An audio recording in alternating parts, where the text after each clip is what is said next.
Tuesday night, so that means it's our sci-fi game, Esper Genesis: Holocaust of the Jedi. I'm your DM for the evening, Jason, from the Nerd Eternal Network. With me, as usual, is Sarah playing Kat, Eric playing Adrian, Taylor playing Danru, Zach playing Francis, and Anna playing Jade. We are short on mechanic tonight, but we'll just have to carry on. Who remembers what happened last week? A lot. We shot some technicians. We did.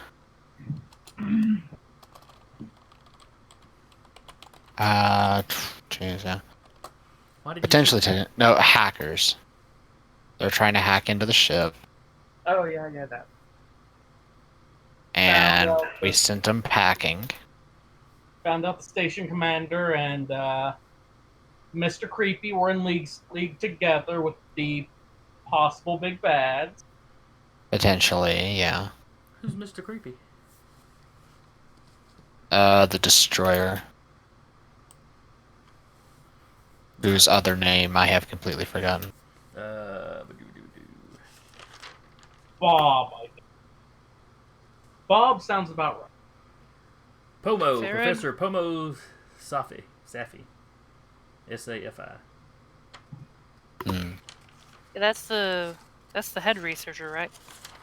No, he was just one of the researchers. Oh, okay. Never mind. He was the one that y'all stole his, data pad, and he tracked it back to you, and all that rigmarole. The head the station head was Vidilla Ganrick. Yeah, I just had the name in here, like researcher Odori. That's about all I had with it. But anyway, you had been placed under a quarantine, which seemed to just be an excuse to try to keep you around, to convince you to tell him what you had found inside the shortcut. Mm-hmm. But you got back to your ship. Much gave him a very hearty fuck you, basically. But you got back to your ship, and yes, there were 2 hackers tampering with the ship. Now, they didn't start firing, but there were 2 presumably hired guns that were also there. If I recall right, Patrick actually fired on them first. After Jim ran in the corner and found one with a gun already drawn. Yeah. But that part wasn't caught on camera well, so y'all were able to spin it that, they had started things. And everybody that was caught or killed had priors, so the station security didn't put up any kind of stink about it. Mm-hmm. So you left there, continuing to work on your translations. Yep. Adrian's quite certain that he's on the very verge of kind of getting this perfected.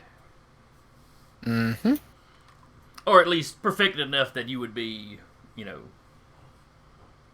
easily understood by anybody that spoke this language. They might still pick you as a foreigner, as a non-native speaker, but the accent's off.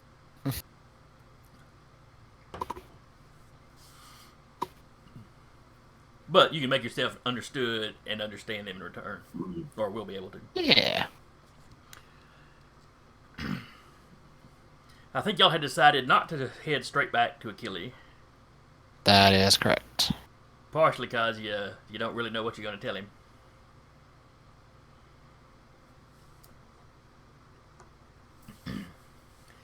And you had taken sorry. Yeah, we'd also decided it'd be better not to because we didn't want to look like, hey, we don't know anything, and then we run right back to the guy that was hired us to search for these people anyway. Mm-hmm. So I think you'd gotten to a crucible or a station around a crucible, and had basically hit the job board. Mm-hmm. And I believe you had settled on the bodyguarding job. Yepers.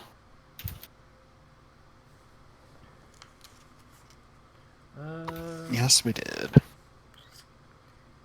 Did I give you a name of a planet that the bodyguarding job was on. I Nope. don't believe- No name of the planet, no name of the target. Hmm.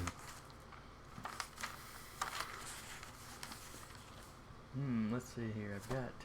I've got the name of the continent you'll be on, the name of the city you'll be in, the name of the celebrity, the name of the. Well, never mind. But not the planet. I've got something called Torjo here, but I think that was somebody. I think that's who the two folks that Yanni was spying on talked about. Oh, yes, that's what it is.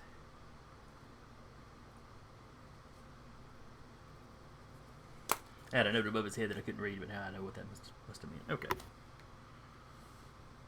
I'm glad somebody else is keeping better notes than me. I'm a little ashamed, but I'm also glad. Not by much, don't worry.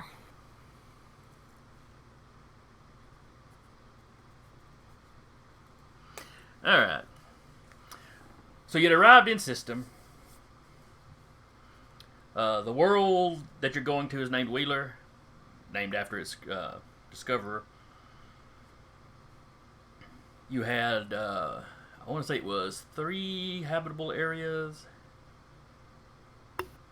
You had a station. Let's see.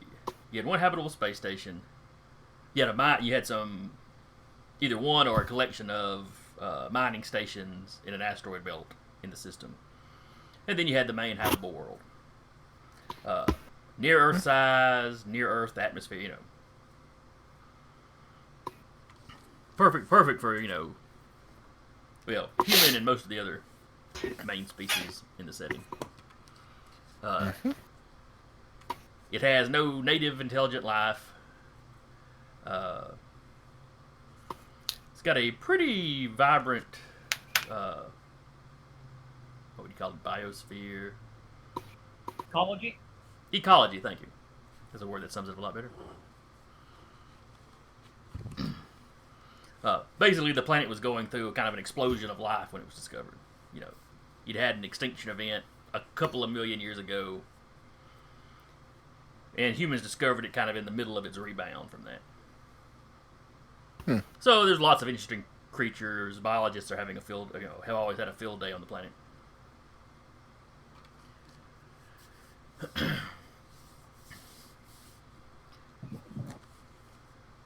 But it has some fairly developed cities. It's fairly cosmopolitan. And you have been hired to protect a celebrity. She's not real big outside of the system yet, but she's a very big name here in system. She just goes by her first name, Stella. Though you have her full name, which is Stella Vega. Now, you weren't hired so much by her as you were by like her managers or her handlers or what have you. Yeah. She's had a few death threats recently, which, all celebrities get cranks into them stuff, but something about these is making them take it a little more serious.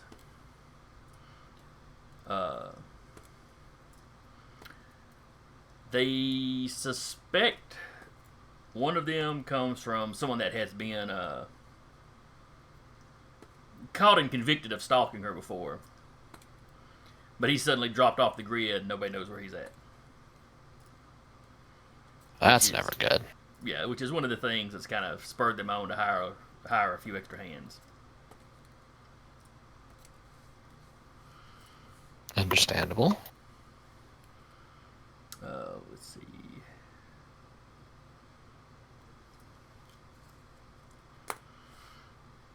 Now, I'm filling in on that backstory. But if you recall, right as we ended last time, you had headed out from the station that's kind of at the edge of the system, which they use as kind of a trading port. Headed to the planet And I believe you noticed that you were being followed? Yeah, two. Yeah. One falling in behind us, the other trying to get ahead of us. Well, there was a ship already ahead of you that seemed to be slowing down as you caught up, and then one coming up behind you just as fast as it could.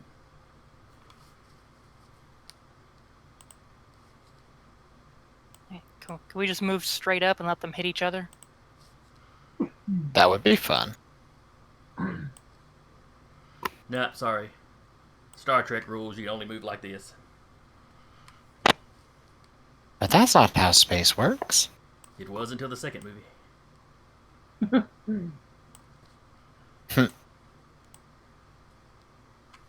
Wrath of Khan was the first one we had a ship go, hey, they're shooting missiles at us. There we go. Yeah. That always one of those things I was just like, what? Yeah, Why well, have you not thought about this till now? it was 60s special effects. Yeah, that's true. Anytime you saw the Enterprise in space, it was basically that same shot. Yeah. When they were nose to nose with another ship, it was just that same shot, and they had rotated it around. And and split Now, the to screen. be fair, that show was made on the budget of a ham sandwich with no mayo. I'm not criticizing them. I'm just saying how it was done. Because they couldn't What's the turn the first model time around I- because all the wires were plugged into the back of it. Yeah. And they It was only the had first time I've ever heard it described that way, though. On the budget of a ham sandwich with no mayo. That is definitely a first. I think it had a little better budget than that. That sounds more like the budget Doctor Who had in like the early 80s. Oh, yeah.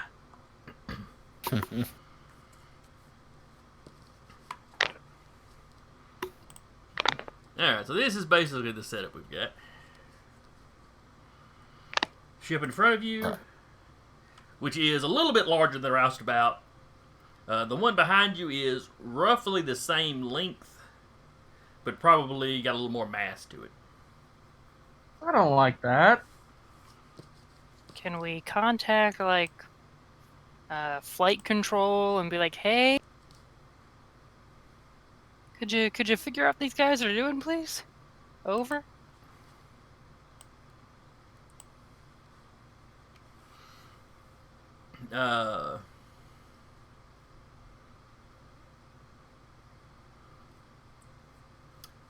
There is some confusion. You're around the midway point, so the station you left from and the planet you're going to both try to respond.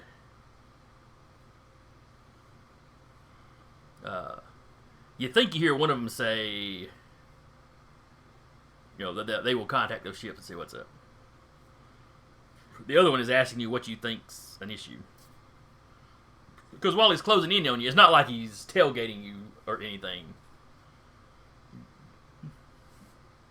There is nothing particularly dangerous about where they're at right now. Right now. Yeah. That's the problem. I mean, is ever. right now.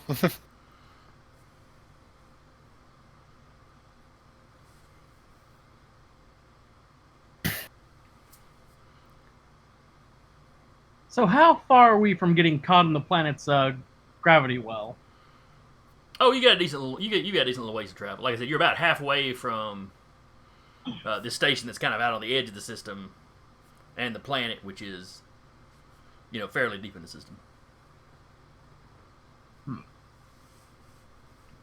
I say we actually speed up and then jerk around the guy in front of us.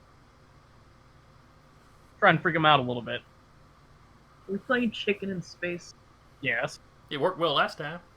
Nah? Okay, no, it didn't, but still. It worked out last time. We didn't die. Just because we didn't die doesn't mean it worked out. We made a profit from it. It worked out. That's true. Your I ship is don't- better armed now because of it. I don't think either one of these ships is going to be like a good idea to salvage with both the Crucible and the planet within contact range. I don't know. That's kind of how the salvage rules in space work. I mean, the last ship you salvaged was basically attached to your ship at that point. True.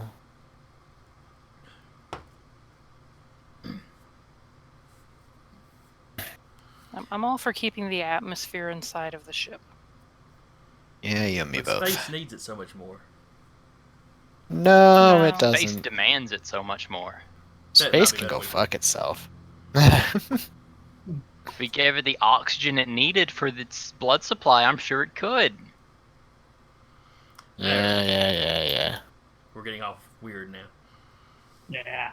Maybe. So as you attempt to make, as you try to contact the, Space Flight Authority, the ship behind you really kicks it into gear. Adrian, do you man the sensors, right? Typically, yeah. Okay. I forget exactly how you and Hull divide that stuff up. Yeah, I typically have a hold of the sensors because I can use the sensors and I can use Yanni and then I can use me. So there's like a whole bunch of various things that can be done there. Let's see. Oh, good. There's the roustabout stats.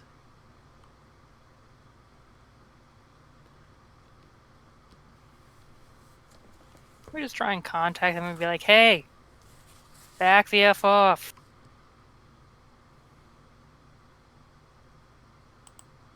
The 35-mile-an-hour zone, we're doing 40, back off. Good grief. Oh, I have an idea. Brake check them. That'll go well. That's the same way we got the salvage rights on the other ship, right? No, that was more of a game of chicken. Y'all were going head to head that time. Yeah. All right, now. And it was a striker y'all fought last time? It was something. was a It had the ship. same dual cannon setup that you had, plus missiles, if I recall. Yeah. It definitely had missiles. Because we're going to be fighting a ship.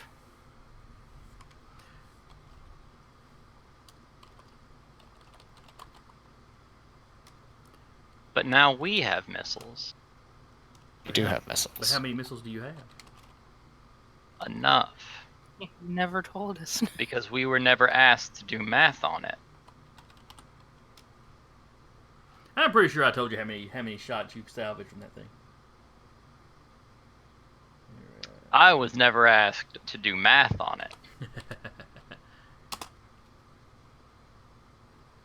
Alright, missiles do force damage.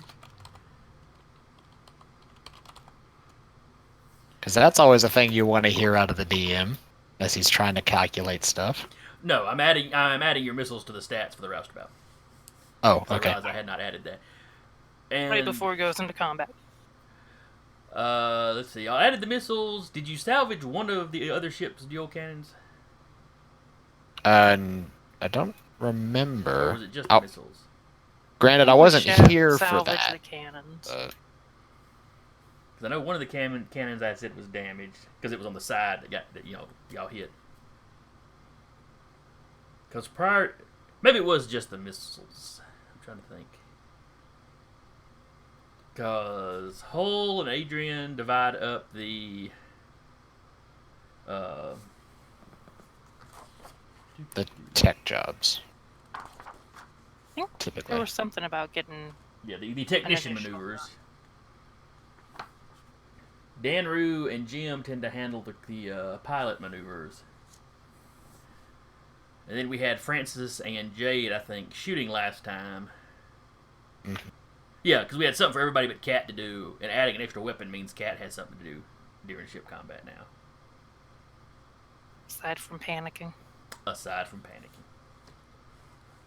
Panic is a free action. But is there a disco? No, that has not been added to the ship yet. Though you may Wait be for on your way to somebody to one, call me depending on out what kind on of that. music Stella plays. Yeah, that's true. Alright, that's the changes saved, so y'all now have missile stats.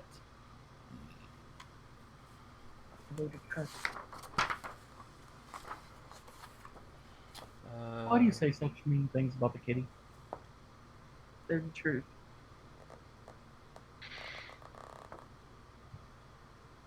I heard that. What did you hear? Purr. Oh. He's a happy kitty. Or she's a happy kitty, or it's a happy kitty.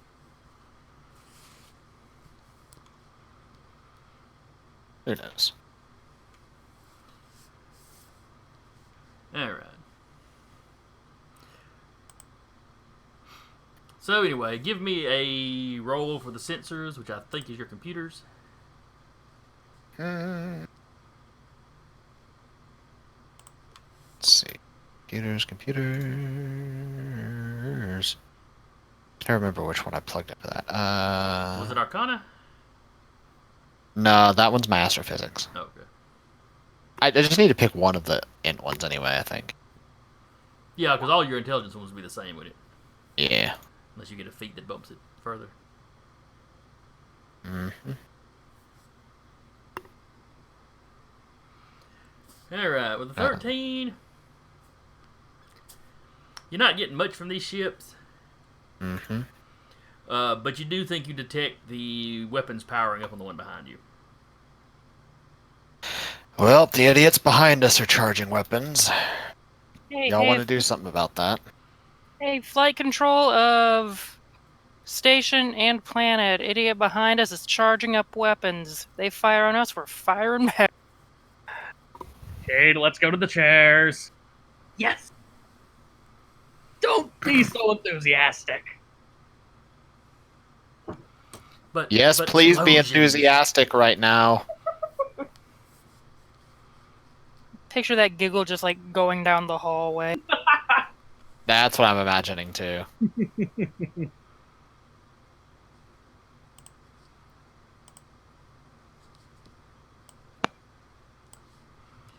Alright. Let me clear this off. Station or planet, you better call them off. Or send somebody out here to call them off. The flight control for the planet has essentially taken over,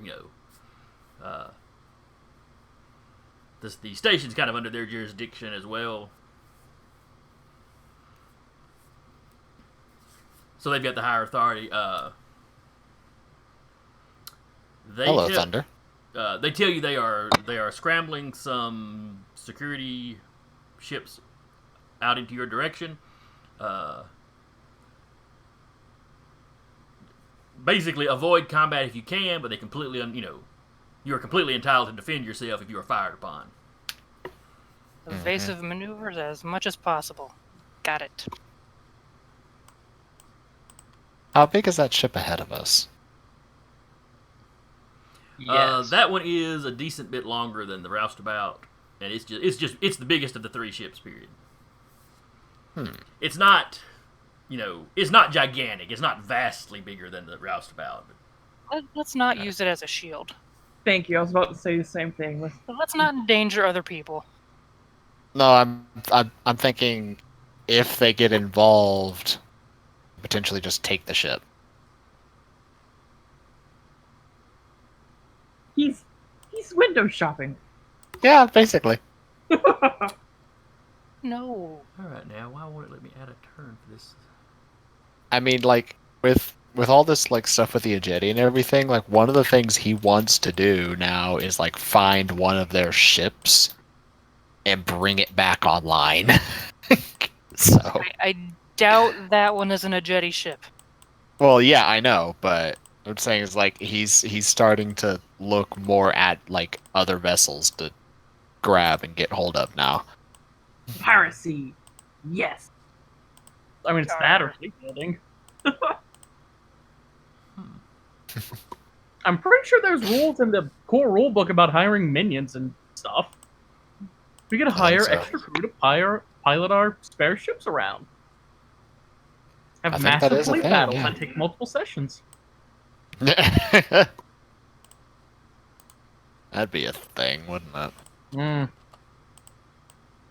Cat is going to suggest they try to break the line to get away from any ships that are, heading towards the planet. Hell no. Probably be best. Well, she's still feeling a little guilty about being the only person that killed someone last time. All right.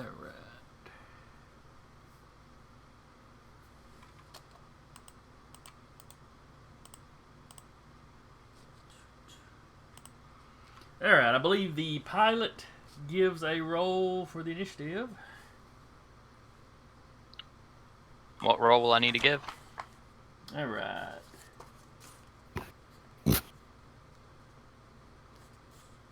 If I'm not mistaken, it's an initiative roll like usual. Little turtle. Yes, I think piloting's based off dex.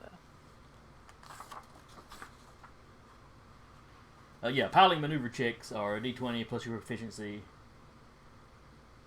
and your dexterity, yeah.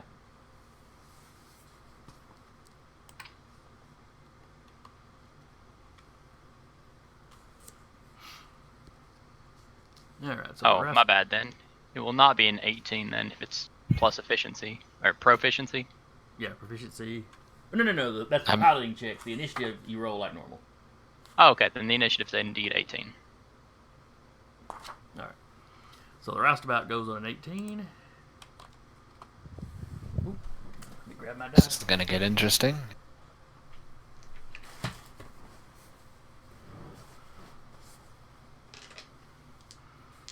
And pencil. Where did I put my pencil? There we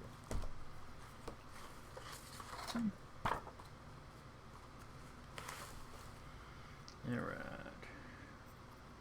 Front ship, rear ship. Alright.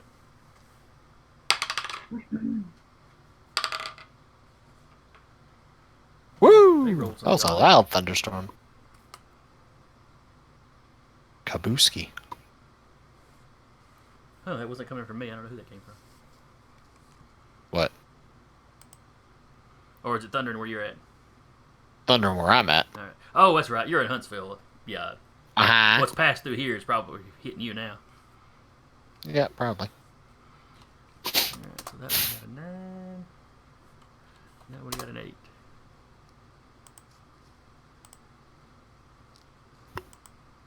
Alright, top of the order is the roustabout.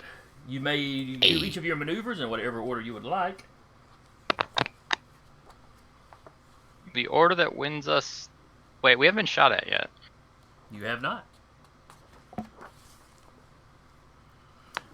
Basically, they did not get a surprise action because you detected their weapons powering up, so...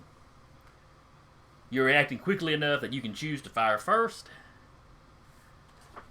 Or you can just do your piloting and technician check to, amp up shields or maneuver or whatever. Could gunners take ready actions? Yeah, that's what I think we're gonna do. Alright. Or at least what Why don't Brent's we gonna use do. the focused aim Okay. and just wait for them to fire, and then we'll let loose. Let me remind our gunners what your actions you can take. You can attack, Got to this. which is, the baseline attack like any other. Cover fire, which that one is more about drawing attention away from somebody else. So you had multiple ships on your side is where you need to use that one. Focused aim, like Anna was talking about. Let's see. Where your next attack is made with advantage, and your crit range is increased from 20 to 19 through 20. Let's see. And ready is your regular old ready action. So you could focus aim so you shoot better next round, or you could sit there and go, if they fire, we fire. Only issue is with focus aim, we have to fire next round even if they don't fire. Yeah. Oh, really? Oh, wait, we doing? Hang on. Yeah, it says choose a target within range. Your It does next say attack on next this target using the attack maneuver is made at advantage. Well, it doesn't say next round, it just says next attack. Yeah, it says your next attack. You just Okay. save it. Yeah. So it would be a focused aim, and then we could hold it for 2 rounds or something. Yes, essentially. Okay. I mean, Okay. Thank you for clarifying that. if you were I in didn't like a even think debris about that. field and you actually lost sight of the ship at some point, that would break it. And realistically, if you try to to do that for hours at a time or something. I mean, but holding it for a couple of rounds if necessary, not a big deal.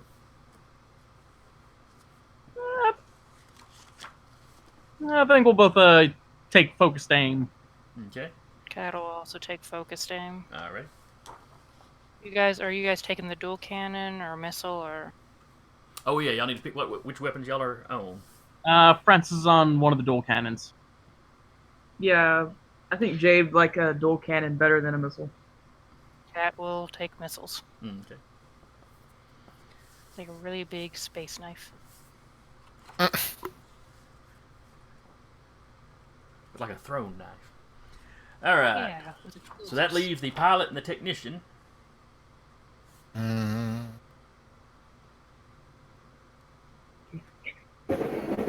So let's see. We'll cover the pilot first. All right, Dan Rue, you could do an attack run, but that would involve moving your ship directly towards, the enemy. A banking Well, maneuver. since we are not yet attacking, I'll take evasive action All right, that is certainly one. because that would put our gunners at disadvantage. But since they're not shooting, we're not getting a disadvantage from it. All right.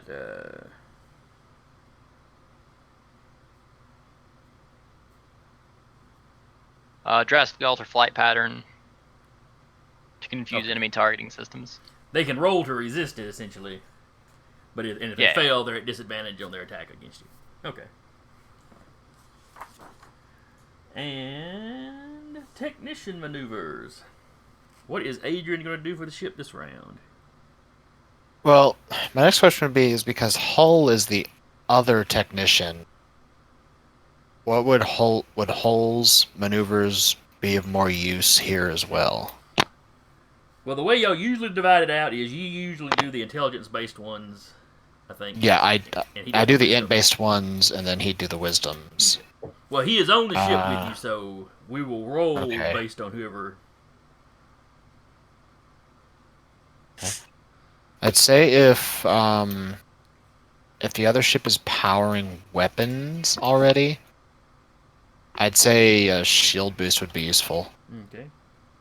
just to get our AC up in case they just fire a massive barrage all at once at us. All right.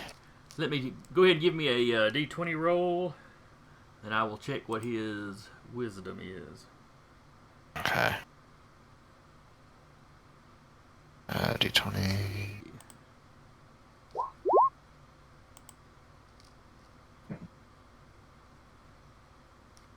Alright, he's got a +3 to his wisdom. And mechanics. Let's see. I think he's trained in that, so it'd be something. Is mechanics intelligence or wisdom? Well, it'd have to be wisdom. 'cause Wisdom. He says wisdom, yeah. Yeah. Okay. Mechanics So that's is another +2 that he's got then?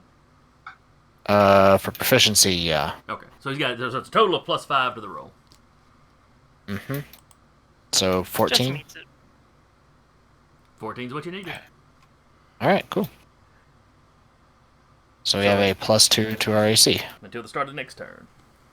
Yeah. Just in case. Alright. So that is all of y'all. Then it's the ship behind you, which opens fire. Glad I did the shield boost then. So it has to roll versus your maneuver DC. Which is 8. Which I want to say is 13. Let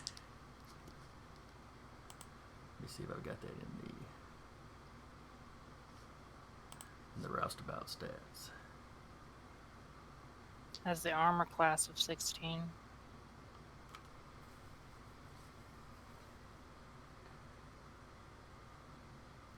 Should be 18 now that we have the shield boost. Yeah. And right evasive maneuver, so they'd be at disadvantage. Well, Yep. they get to roll to avoid or to overcome the evasive maneuvers. They make a dexterity save versus y'all's maneuver save. Y'all's maneuver save is a 13. They rolled a natural 20. Okay. So they are not at disadvantage. It's like I they am anticipate glad I it. made I'm glad I made the decision to boost the shields then. But it is 18 to try to hit you, so that's not great for them.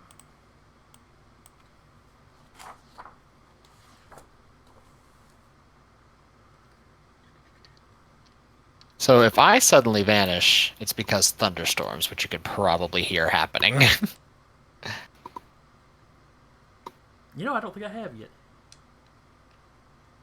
You haven't caught it on the stream yet. Okay. Maybe the lightning's too far from your mic. Alright, so anyway, they're firing. And they are armed with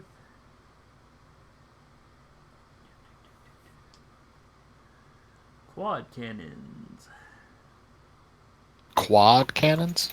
Quad cannons. Oh Or, boy. excuse me, a Yeah. quad cannon. My bad. They're like dual cannons, but stacked on top of each other. Ha ha ha ha ha ha ha ha. I want to say that's actually what they called the Millennium Falcon's cannons. Hmm.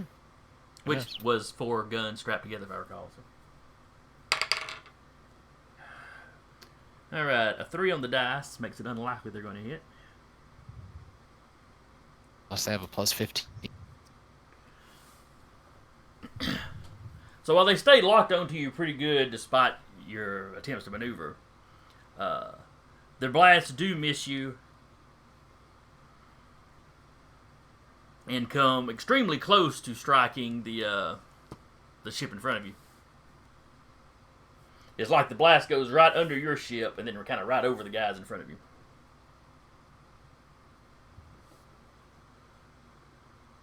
Or, excuse me, the projectile. Mm. These do piercing But- damage, which is usually what they give projectiles.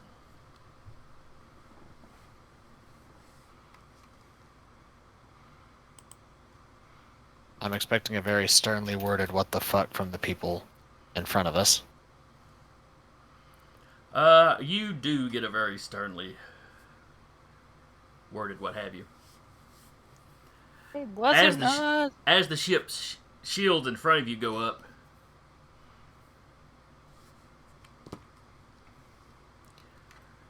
and they return fire. At us? Yeah. Apparently. We open communications and be like, it's the guys behind us. You've already taken your Okay. actions for the turn. That's dirty. And that's Still an not 18. retaliating. That's just them shooting at us. Yeah, that's just them not observing baloney. Alright, they only get a 17, so they miss you. It's plausible deniability on their part. Yeah, but I'm saying it from a GM's point of view. That's not retaliating.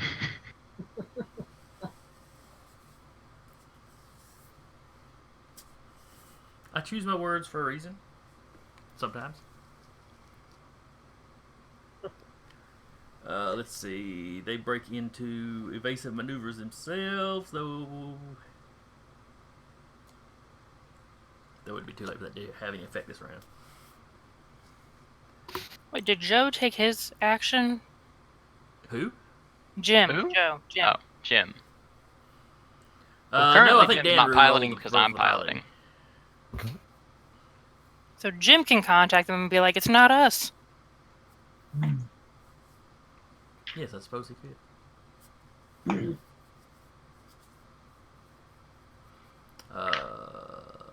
Top of the order. Roustabout. I'd say Francis is gonna open fire on the ship behind us. Before you do, Yeah, can we contact the ship on the front? That's fair. Oh wait, y'all had readied actions, didn't you? That's Are we right. at a? No, we took focused aim. Oh, was Which it? just Yeah, it means the wasn't next attack will be better. Not Yeah. That's we right, are that's forced right, to that's do right. anything. Yeah, we weren't holding an attack or anything. That's right. That's right. I knew y'all picked the same one, and I got mixed up on. All right, then this round, what are y'all doing? Immediate Someone open contact the contact ship. towards them. Do they oblige?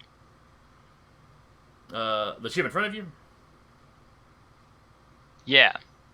Oh, yeah. I mean, the captain's like, mid-curse when the thing comes on.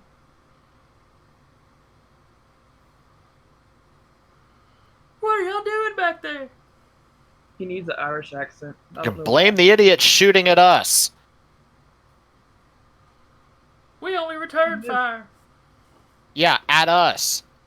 The guys fired at behind us. us. Yeah, are No, we we pretending did that not. sensor arrays can't detect heat sources at the distances? These are incredible. These are poorly made spaceships. This space is bull. Doesn't Adrian have 4 dimension or 3 dimensions. Adrian would chime in behind him. Was, what you got hit with was the people behind us missing us while they were shooting us. Guys, like, that sounds like a bunch of crap. Well, then you can take your crap, shove it up your ass, and then look at your actual sensors for a That change doesn't- instead of being a blind moron. Yeah, like, should we move the roustabout to, like, the side so if they do miss again, they're not shooting at that one dude? I figured that's what evasive actions would have done. But Well, it just got you out of the way of the shot. You hear a voice behind the captain, or you hear another voice come over the radio, a little bit quieter, like it's further away. Captain, Captain, think that blast originated from behind him. What? Oh. Yeah. Apologies, Roustabout. Oh. Now excuse Apologies us while we try accepted. not to die. We'll get out of your way. Oh. Please do. By all means. Now, if you'll excuse us, we're going to turn around and straight up murder these people. Oh yeah, put that out there in the spaceways on record. They shot at us first. Fair enough. They're Fair enough. dying. We're gonna finish it.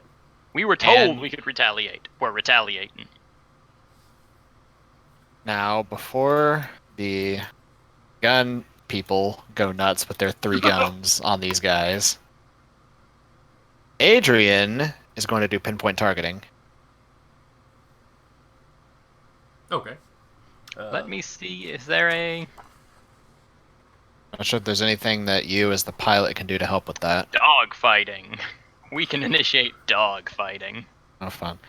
Okay, Let me so- read this first for I 100%. Okay.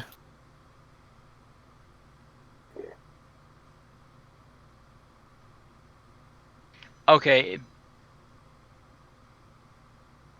Basically, it would give us advantage against them and them advantage against us. Us advantage against them to shoot? Yeah, to hit them. Didn't we get that already with focused aiming? Did we? Yeah. yeah, all 3 of us are holding focused aim. All right then. So next round, that might be something you do because they won't have their focused aim then. Let's see. There's the feint stunt. Let's say I'm gonna do pinpoint targeting. Then I will do braking maneuver. All right. What does that do? You attempt a sharp turn or full stop to throw off enemy's targeting. Make a piloting maneuver check versus maneuver defense of a target within range. If successful, the next attack made against you by that target has disadvantage. So The attack is made if the attack is made before the start of your ship's next turn. Okay. And it's one of the weird maneuvers that you can do it once, but you can't do it twice in a row. Yeah, that makes sense. All right. And then Adrian was doing the pinpoint targeting Roll a 16. versus their maneuver defense.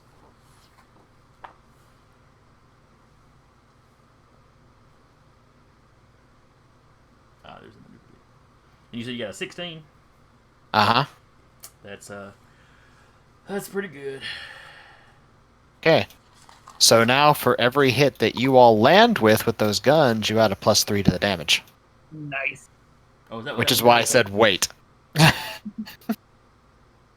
Oh yeah, that's the one that adds your intelligence modifier. Okay. Uh-huh. You said pinpoint targeting. I was thinking about the target system one. No, yeah, pinpoint targeting. All right.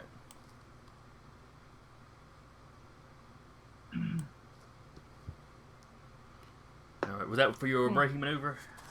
Yeah, the 18's for the braking maneuver. Because it's Dex plus my proficiency, correct? It's, piloting maneuver checks is D20, your proficiency, and your dex, yes. Okay, good. And Then what do yes, you have that's to do stealth roll. for the breaking? Piloting maneuver check versus the maneuver defense of a target within range. Okay. And yeah, you definitely succeeded. Cool. All right. Who of our gunners wants to shoot first? Just double checking before I roll dice. It's dexterity plus proficiency. Correct. All right, just making sure.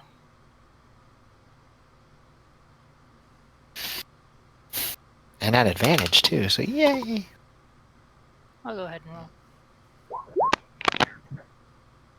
Yowzes. Nice. 4 dex and 2 proficiency, so All right, that definitely hit. Add +3 to the damage. so it'd be 8 damage then. Mm-hmm. All right.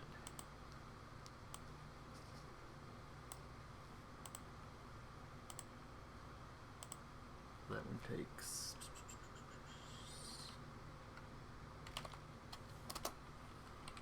All right, so -8. All right. Francis or Jade? Oh wait, that's the yellow I already rolled. No, I think this is for one of them because advantage. Oh yeah. All right, Yeah. so Jade got a 15. You need a 16. Oh wait, I'm looking at the You add roustabout stats. Hang on. You Oh, added it's proficiency it and is actually the dex. same though. Yeah, proficiency and dex. We're at advantage 'cause it looks like Jade may have only rolled once. No, there's 2 in a row there. Oh, okay. You had a fancy little thing built already. No, I was confused because there's like 3 icons and my brain didn't want to do things. I'm like that all the time. All right, Francis, make your attack then. Damn. The 24 definitely hits. Mm-hmm. So Francis, give me a D8. Yeah, it is. Because our focus. Oh yeah, that will be a critical hit. Because we crit on a 19. Oh yeah. Oh, hell yeah. Oops. Ignore that. I rolled by mistake. So 2d8. +3.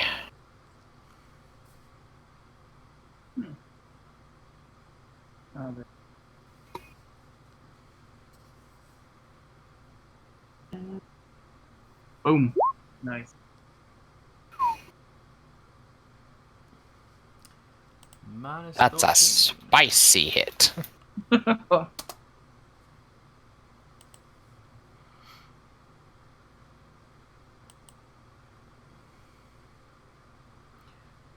right. They have visibly taken a decent bit of damage.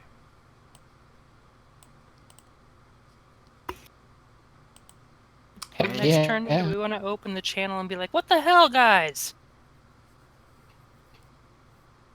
Yeah, sure, why not? Yeah. We can make that as Jim's action for this turn, maybe.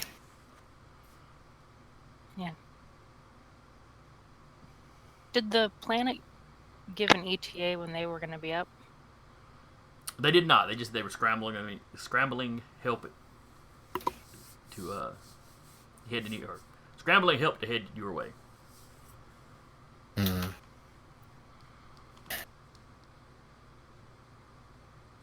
All right, their technician.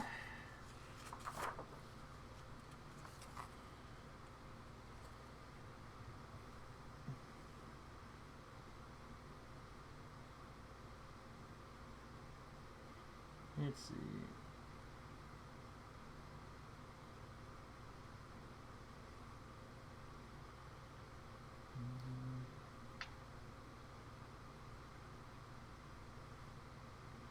I think he's going to attempt a shield boost.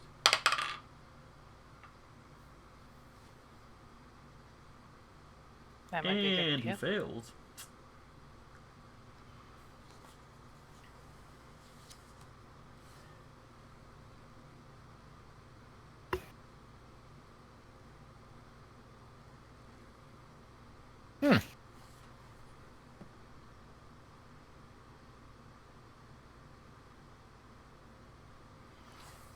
Their pilot is making an attack run.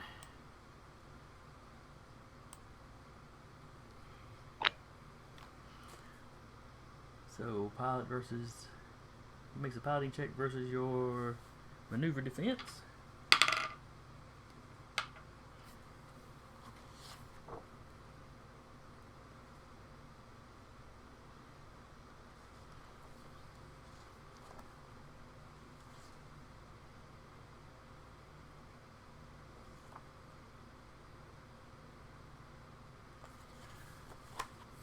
Never mind.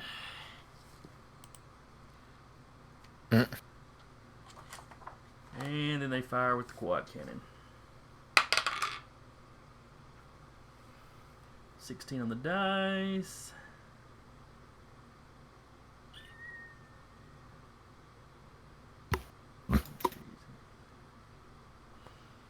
Alright, so it's a 20 total to hit. I believe that hits. 2d6 force damage. Oh, no, wait. That was force damage is the missiles, isn't it? Yeah, this is piercing. Alright, 2d6 piercing.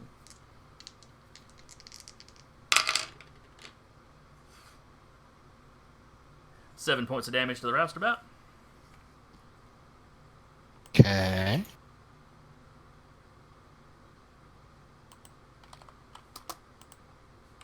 And you have 31 hull points starting out. Let's see. Can I make this stuff visible?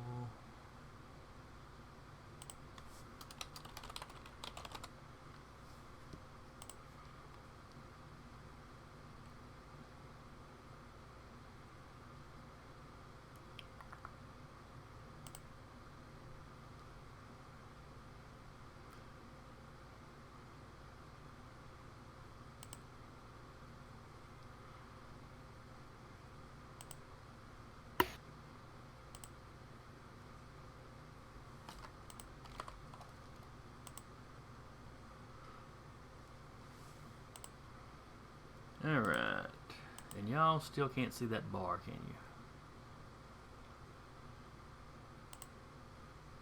you? Maybe that's the one I need to do. Alright.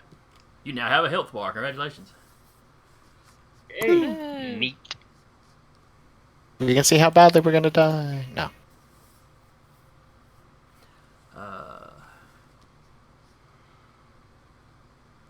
And that was all of his turn.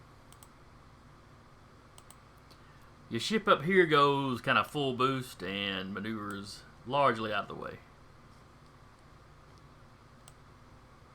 Good for them.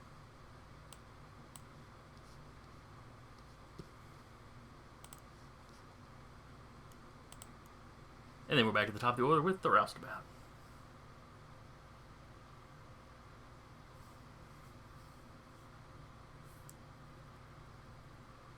Want to have Jim trying open hailing frequencies to him?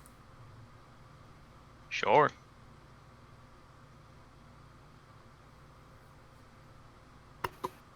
I'm good for that.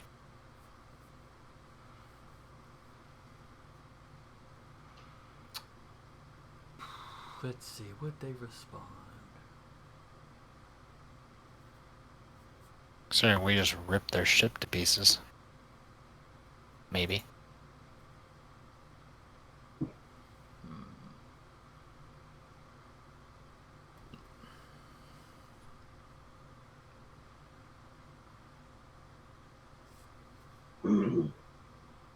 What would they try to tell you? There was a really big spider on the back of your ship. We were trying to get it off. We thought it was a face hugger. Our bad. You didn't have to overreact like that.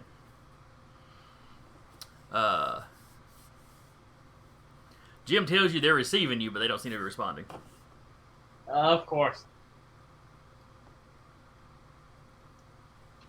Like, Cannot say stand that's down or especially we will surprising. continue to fire.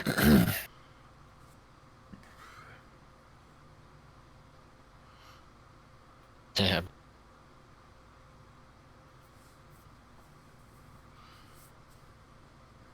All right, so there's an attempt to communication that they are not responding to. What maneuvers are y'all taking this round?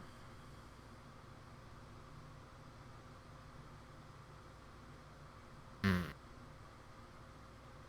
everybody speak at once. I'm debating. Do we feel like we plugged it for half health? Ba-doo-ba-doo. Is it a similar ship like build to us, just a little bit stockier? Yeah, it probably outweighs you by a little bit, but not a real significant amount. So we could probably assume it's heavier armed than us. I'd say Friends is just gonna pepper it some more. I mean, I'm gonna shoot again, but if you guys want to do like technician maneuvers and pilot maneuvers first. My thing is, like, I could do dogfight and give us advantage on attacks. Then they get advantage. But then that's why I'm saying, do we think we've got it low enough where one more fight would take it? Or should we just kind of keep playing the fight out? You think it's in very bad shape, yes. Well, that's the DM telling us that. Honestly, I'd say let's just play it safe for right now. Not give them any advantage. That You could try to target systems. eh.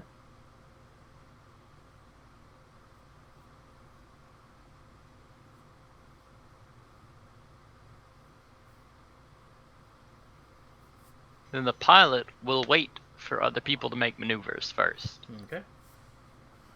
Technician, what are you doing?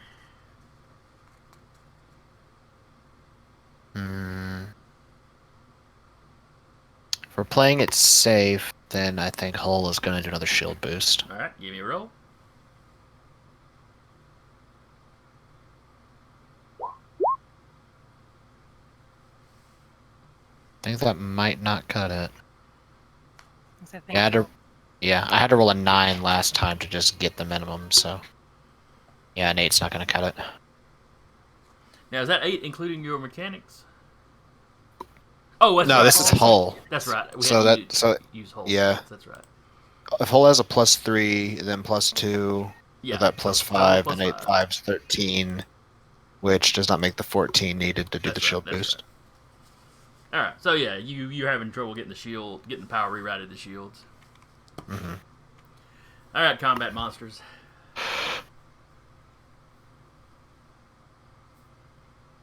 Do the thing. Let's start off with say missiles. So cat. I'm just double checking something really quick. Okay. Do one of us want to do a target system? The other two just, beat the shit out of it. Francis can target. Yeah, that's fair. I mean,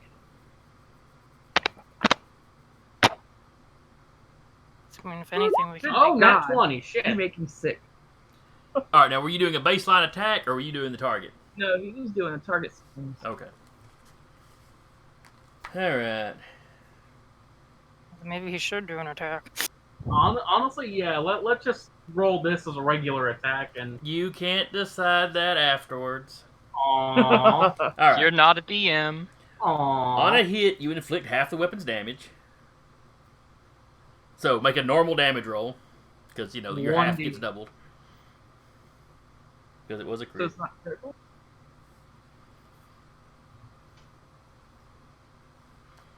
Well, I'm rolling half damage. Oh, okay. Yeah, the target system does half damage, but it's critted, so that would be normal damage. Oh, nice. add +4 to that. So that should be 10 damage. All right. And then give me a D10 roll for. Oh wait. They get to make a maneuver defense roll thing, or save rather. They make a 2 on the dice. intelligence. That's great. So as I was saying, give me a D10 roll to see which system you affected. A 9. Weapons. The target is at disadvantage to all attack rolls made with the ship's weapons. Yeah. Well, that's not fun. I mean, it's great. Sounds good to me. I don't know what the pilot's going to do anymore, because the pilot has nothing to do now. Alright, cat fires, cat hits, cat does 6 damage.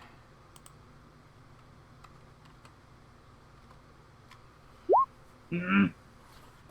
So there is quite a large explosion as that missile hits. The ship is still in one piece, however, though in very bad shape.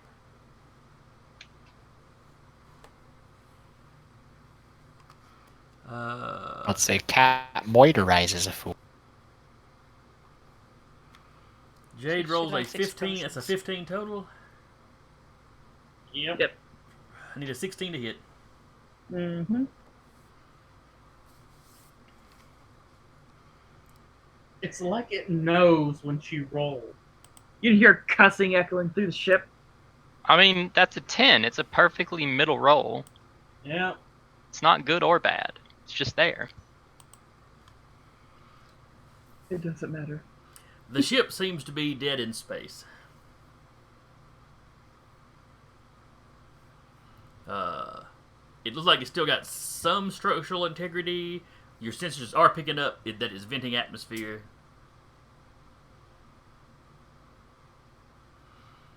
A couple of escape pods fire off of the thing. Woo, free ship. Can we catch the escape pod? Y'all don't have like tractor beams or anything, so Shoot them down. Question is are they being actively manned right now? Or are they just sitting in them? Yeah.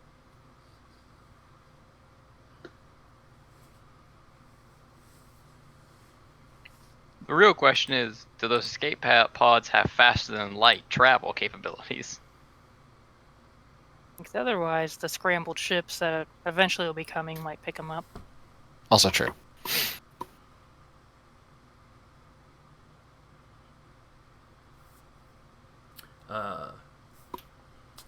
Traffic control gets in touch with you. You know, they've observed everything that's happened. We're not going to jail. You know, they ask you if there's any injuries on board your ship because they did see you take a shot or two. They remind you, do not fire on the escape pods. The guy's like, you know, not that I think you would. Just a reminder because I know heat of the moment, you know, when somebody's jumped you. But firing on escape pods would be, you know, murder. Whereas firing on the ship, completely fine. They started it. Yeah. That's self-defense. Yeah. But once They the don't person die drops the for- knife that they're trying to kill you with and goes, whoop, whoop, I fucked up, my bad. Suddenly, you're the murderer. You know, or if you knock the guy with the knife out and then double tap him while he's laying unconscious, yeah, then it becomes murder. Or like a case they had in Decatur. People broke into a guy's house, he started shooting at him. Had he taken him down in his house, it would have been fine.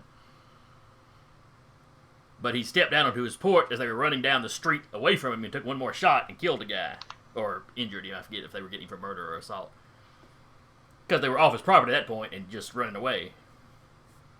But it was heat of the moment, you know. It wasn't that he was like planning to murder somebody, presumably. Once combat starts, it's hard to stop it while two people are standing. Yes. And these people or other folks like him had been, you know, he'd had several thefts recently, so, you know, He was good in this. heat of the moment kind of stuff. That's all the controller is trying to avoid. Yeah. They tell you to just come on, you know, towards the planet. The system patrol will pick up the escape pods. But our new ship.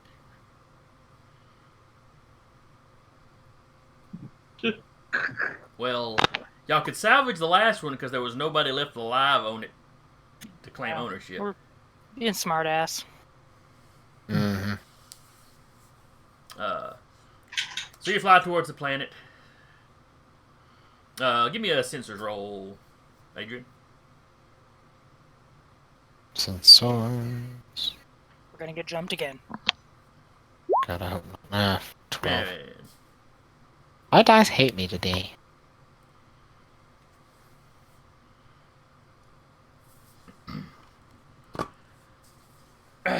So yeah, you don't really notice anything particular. You and the other ship continue on. You're directed to. Well, you're directed to stay in orbit at first. A patrol ship comes out, docks with you.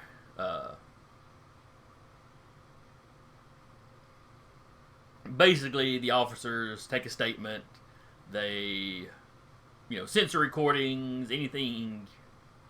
I know y'all tend to record everything when y'all, in and around the ship.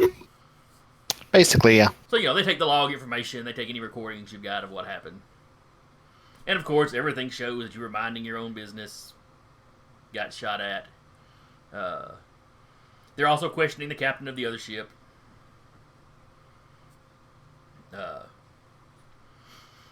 Basically, they did not have somebody manning their sensors at first, which is why he was so convinced that first shot came from y'all.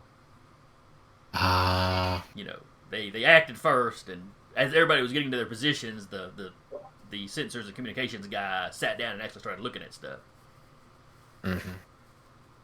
So he contacts you again and apologizes, but they didn't actually hit you, so But he's clearly got some concerns about being sued or something. We're just glad they're not dead.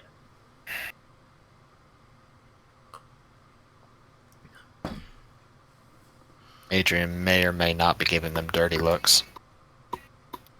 But To be anyway, fair, Adrian gives everyone dirty looks. they have no issues True. rounding up the escape pods. Two of them kind of shot off in odd directions. One of them had more or less followed y'all into orbit. Or Just looking out the back window at it, like- y'all's ship was a bit faster than the pod. And they tell you they will question them. They tell you where you can access a copy of the report once they file it. And basically they get your contact information in case they need to speak with you again or whatever. They ask you what your business here is, all that kind of jazz. Yeah. Once you're freed up from that, though, you're given coordinates as to where you need to land.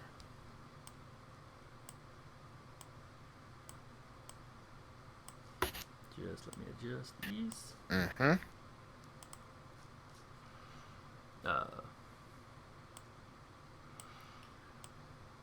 You are directed to the city of Five Forks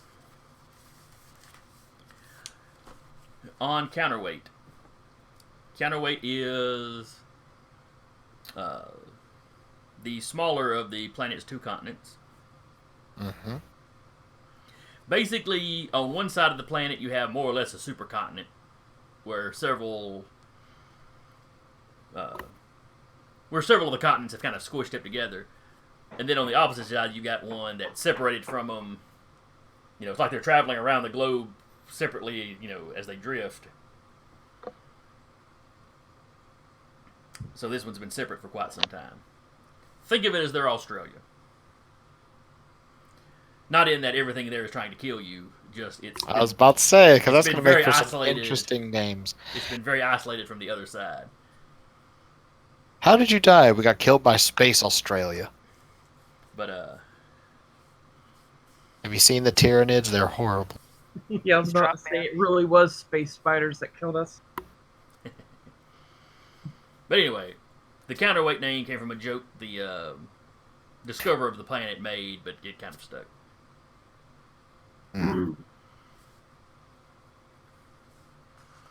And Five Forks was a city built close to where several rivers ran together.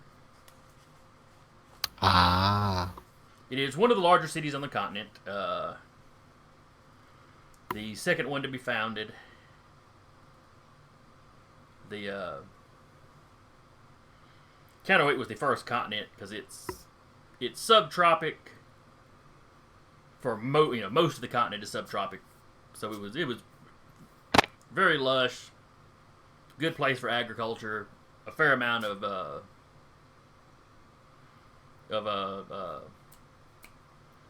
non-renewable resources as well.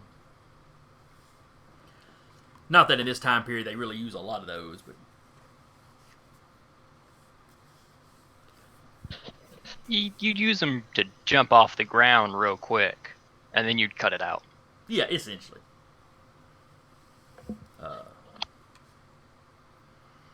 And, there's some mining, but they do most of their mining in the asteroid belts once they get everything up and going good.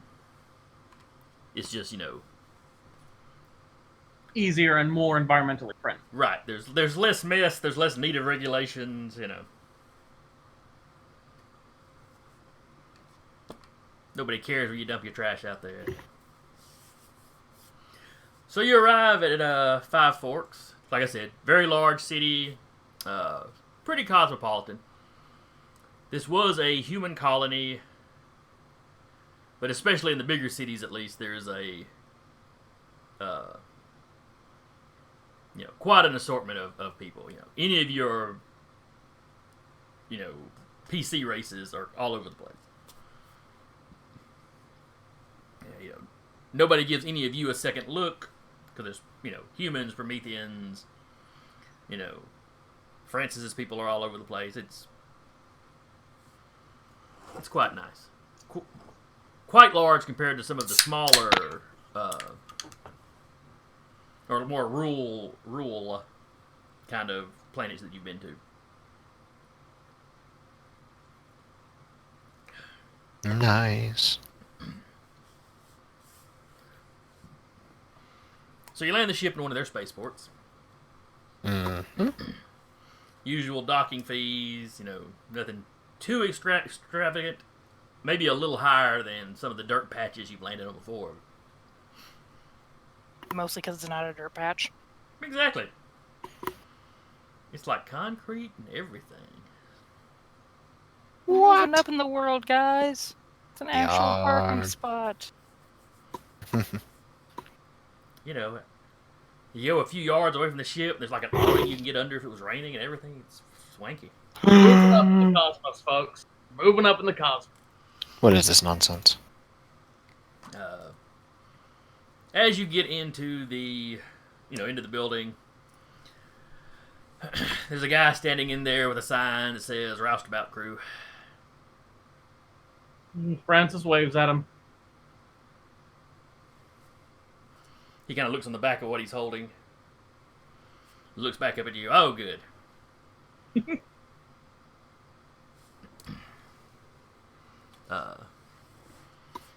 Hits a button, and what looked like a big sign he was holding disappears, and you see he's really just holding a little tablet that was, projecting something. He walks up. Hello, I'm Michael. I'll be your driver. We get a lot of those lately, I've noticed. Swanky. Howdy, Michael. He shakes. Anybody that looks like they want to shake hands, he shakes hands with. Agent's too busy looking around, probably. But I say, if you don't put a hand out, he don't. Yanni's Yeah. probably off trying to pilfer shinies again. Would you realize might be more dangerous in places like this? Yeah. More It's like upscale. home. They're going to have more espers through here, probably. They're going to be law enforcement's going to be a little more familiar with this sort of thing. Mm-hmm. I'm not saying short leash, but short leash. Yeah, if he notices Yanni going off trying to do something stupid, he'll probably more than likely rein him in.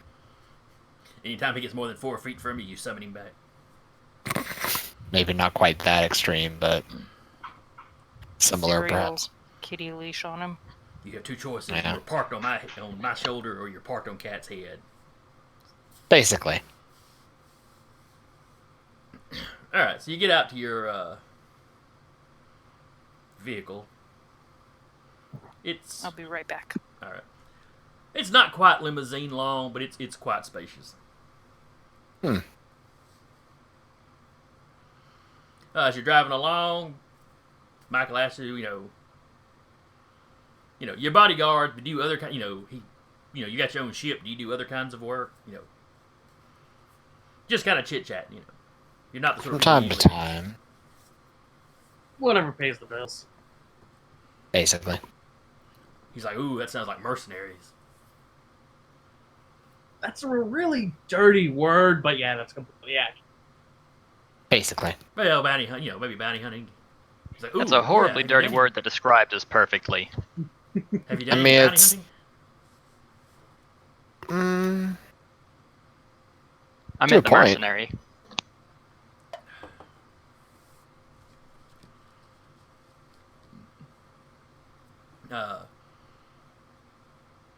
Let's see. He would not have heard news about a space battle. And that's not going to be huge news, but you will probably make the, you know,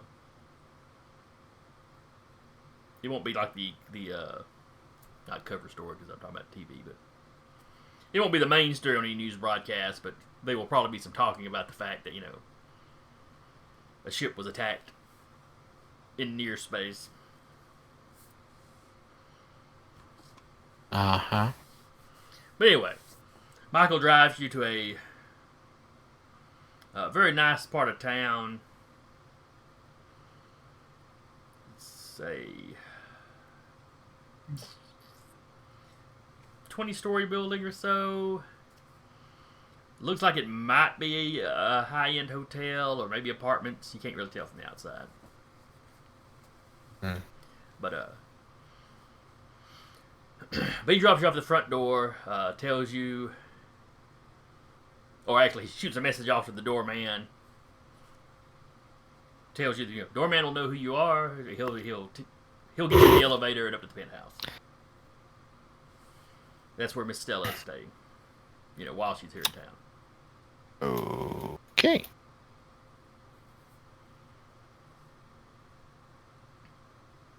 Let's see. Y'all probably wouldn't have brought much in the way of luggage with you. Probably not. Nah. Actually, I know what Yanni's doing. For right now, Yanni is keeping an eye on the ship. That worked so well last time. Well, last time Well, he was see- left completely alone. This time there's at least Jim there. Well, yeah, and also last time it was sort of like a last minute, oh, he would have been watching the ship. So this time I am plainly stating he is watching the ship. Unless called for something else. All right. I think after last time, he would have known not to wander off. Mm, He has been chastised. yeah, he's been given explicit orders to watch the ship now, too. Alright, so you get inside. The doorman, doorman's got a message. He's waiting for you. Opens the door for you as you come in. Which is weird because most buildings have automatic doors these days. But this has an old manual, they have a doorman there that reaches out and pulls it open. Swanky. And speaking of swank, as you step into the lobby area, you suddenly feel very underdressed. The doorman's in a, very well fit, fancy uniform.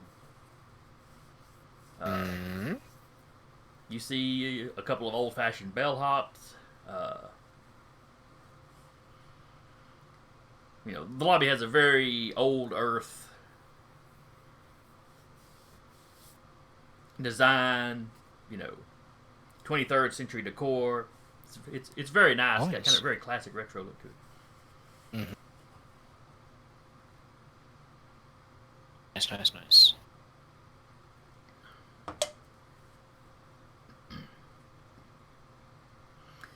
Doorman tells you, if you come this way, I can show you to the elevator. And he takes you not to one of the main, not to the main elevator bank, but to kind of a more exclusive. I'm trying to think of the right word. Basically, over to this express elevator on the side. Tells you this takes you straight to the penthouse.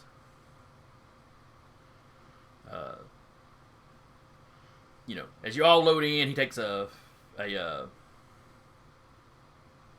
little key card out of his pocket, swipes it. Well, it really just holds it up like it's being scanned. Tells you this is part of the security measures. Not anybody can just hop in here and use it. Right. Mrs. Stella has has the card to get up. Her manager has a card, as well as myself and the head of security for the hotel. But anyway, so he swipes it, steps out, it carries you up. Right.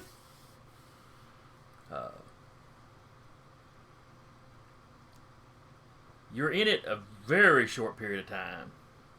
You feel just a slight bit of acceleration, Uh-huh. but then in just seconds, it's ding and you're at the top of the building. Ooh. Nice. Yeah.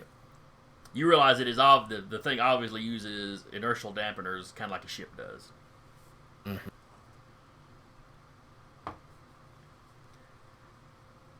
The door opens and you hear the sound of breaking glass. Hmm. And there is some screaming. Not frightened screaming, it's angry screaming. What kind of screaming? Angry. Angry. Somebody's bored. This is gonna be fun. As you walk in, you see clearly a hotel worker. He's just got his head down. There's a tray of food that's been knocked to the ground. Some glassware on it was probably what you heard breaking.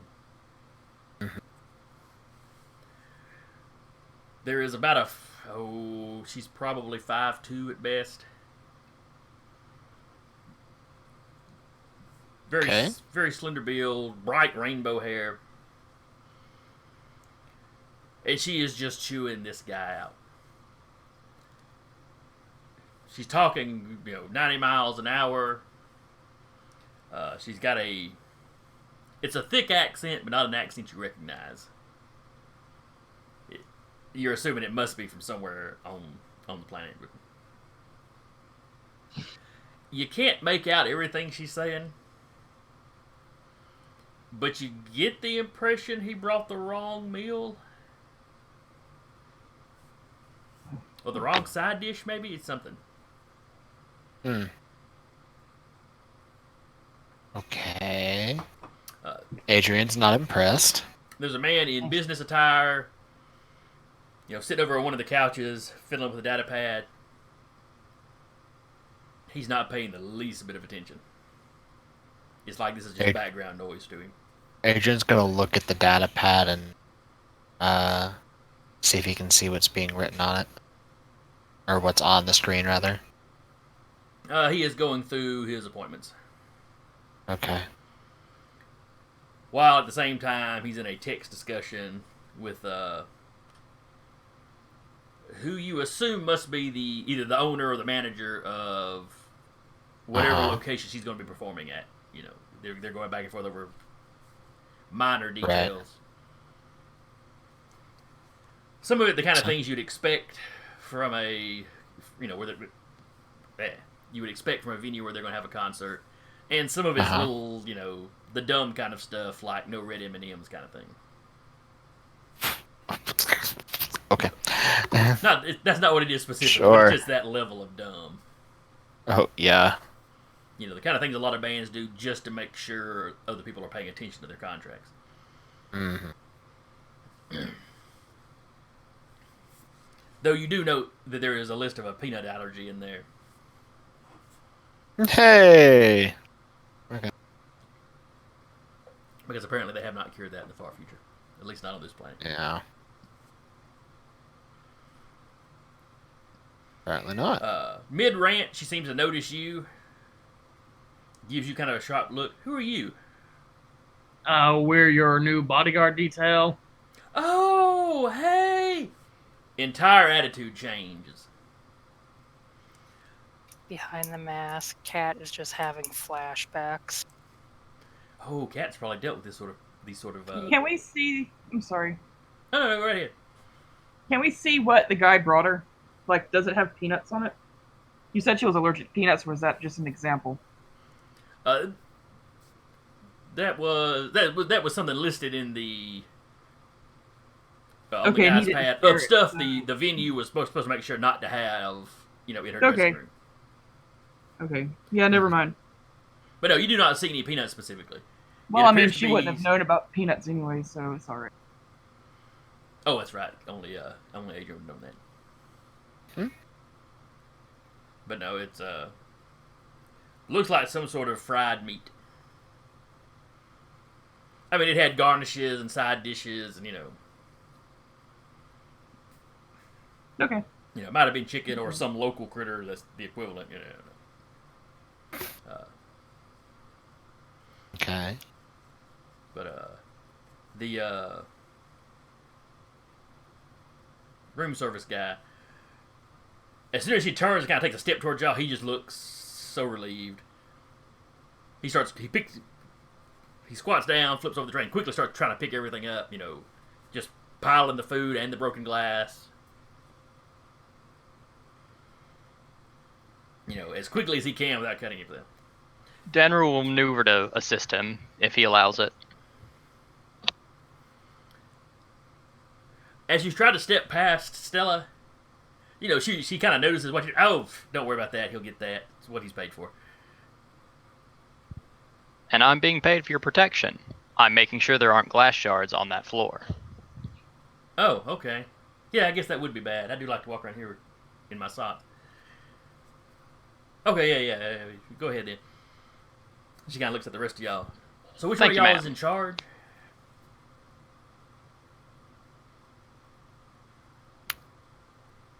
Well, Adrian would mostly just look at Danru. But he is welding his teeth shut because these are the kind of people he hates. Generally, Dan over there is the one. Dan over there is the adult in the room. Hey, Oh, I'm being okay. on. So he's kind of the old fogey. Yeah, I can see it. Danru pipes up, I've been through wars, as he's cleaning up. Kat's gonna kind of square her shoulders. Total tonal change of her voice. She's like, "But all of us here can assist you. What can we do to help you out? We understand that you've had some death threats positioned against you." She's like, oh yeah. She kind of gestures towards the couch, to the guy on the couch. Yeah, Mortimer can fill you in on the more the details of that. I mean, you always have some of these kind of cranks. Some fans kind of, kind of call back to the fanatic that word comes from. Let's see. Manager's name is Mortimer. Kat was gonna be like, "Is that really this guy's name?"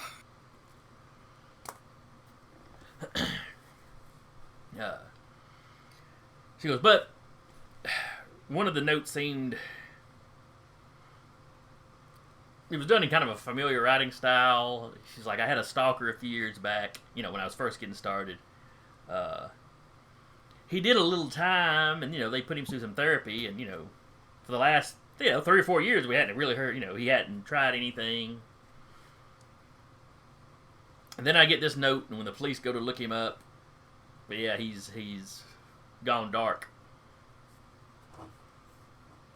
Don't know what would have triggered him after all this time. I mean, I wrote the one song about him, but that was years ago. Which song was that? Creeper. And she says that like you ought to know exactly what song it was, Do we know what it is? No. She's really big on this planet, or in this system. She has not made it big outside this system yet. Mm.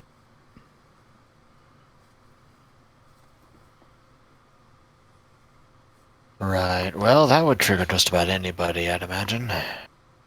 Yeah, but it should have triggered him, 2 years ago when I wrote the thing.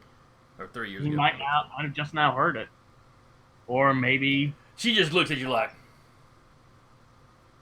no, Or maybe it was a the pretty most big hit. I'm recent sure he time heard I it when heard it came out. I don't Where are know. you guys from? Kat's gonna be like, What is your most recent discography? Could you enlighten us about it? We're unfortunately off planet, so we haven't had the privilege of hearing your most recent album.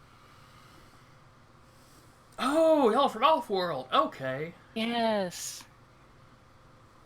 They've brought in the best. We're here to assist you.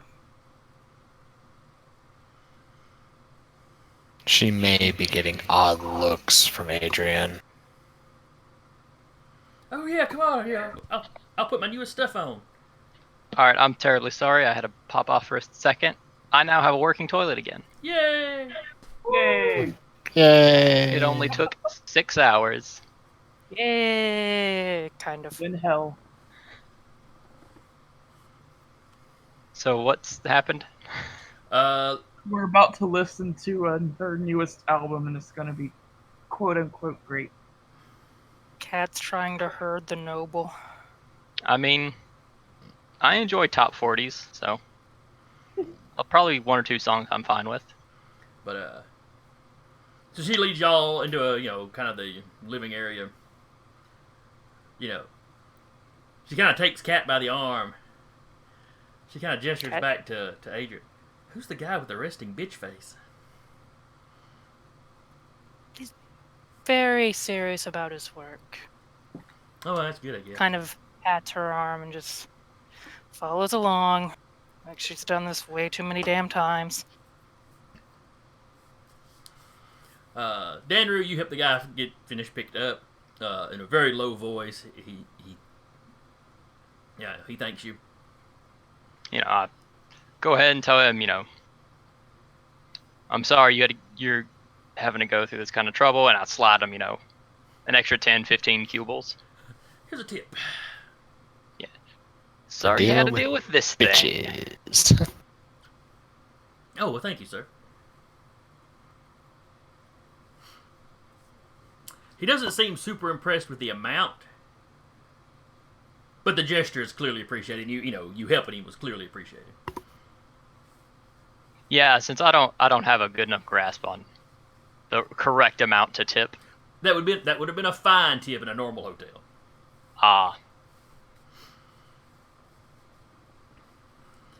He quickly kind of exits towards the elevator.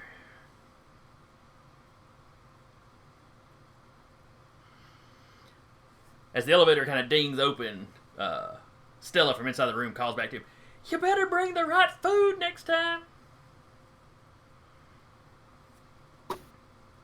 It's like, just give us the food you want. We'll make sure it's brought in. We'll try to limit until further notice until the threat is passed. Interior, exterior contact.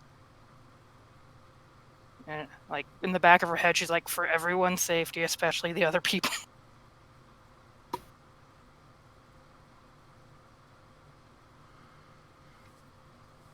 She's like, "Hey, I'm trying to watch my figure, and he brings me fried. Let's see, would it be Penguellin. Penguellin works just fine. Clearly I need it grilled. Fried is fatty. I was very clear when I made my order out. I'm sure they're taking care of it. Would any of your recent songs have the note that was sent to you? Did you have any knowledge of what was in it? Or Oh, would we I need to glanced talk at to it, Mortimer? but Mortimer was handling that. Understood. And she's over there kind of fiddling with them. Or, she kind of grabs the remote. Let's say if Adrian heard that, he'd be looking at Mortimer. Mr. Mortimer, can we get a copy of the... Itinerary. Absolutely. And he kind of Well, flicks okay, around too.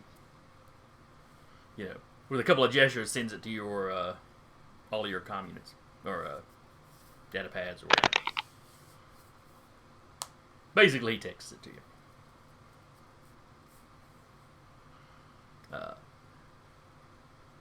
Loud music begins blaring from the living room.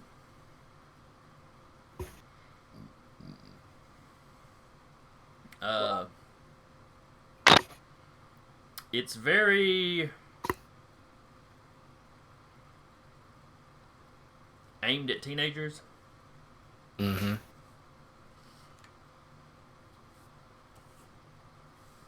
So, you know, most of you probably aren't the biggest fan of it.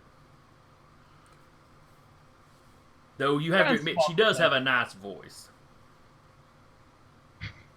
Okay. Is it space auto tune? You don't know. Space Odyssey. If it is, it's not Okay, obvious enough that fine. you pick up on it right away. You know, you would have to hear her sing some acoustic or something to. Uh-huh. Do any of the themes of the song match up with anything in the note that was passed around?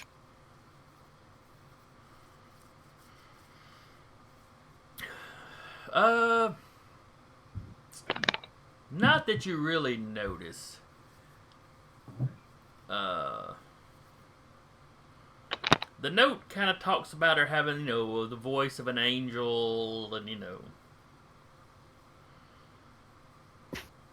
a face to launch ships, but it becomes much more critical and insulting of her when it starts talking about what's under that. Uses very harsh language that I shall not repeat on stream. You get the impression that whoever wrote this was a big fan that has come to revile her, apparently.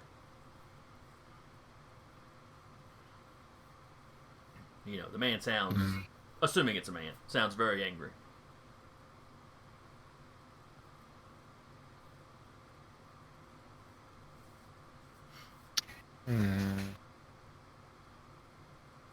Adrian's gonna read through that and see if there's anything. He's gonna start kind of like searching through like public domains and stuff, see if there's anything that might match up with it. Okay. Danner looks through the note. Does the note specify anything that would make the author male? Or are we just socially programmed where it's like, it's a dude? It usually is a dude in the case. It usually is. To some degree, It's a you're social socially thing. programmed. Your characters jumping to that conclusion could also be the fact that they have named a main suspect who was male. But Danner was nothing if not thorough. I plant shit in the ground on worlds it's not supposed to grow on. Does it specify anything that would make it seem like a dude wrote it? Not necessarily.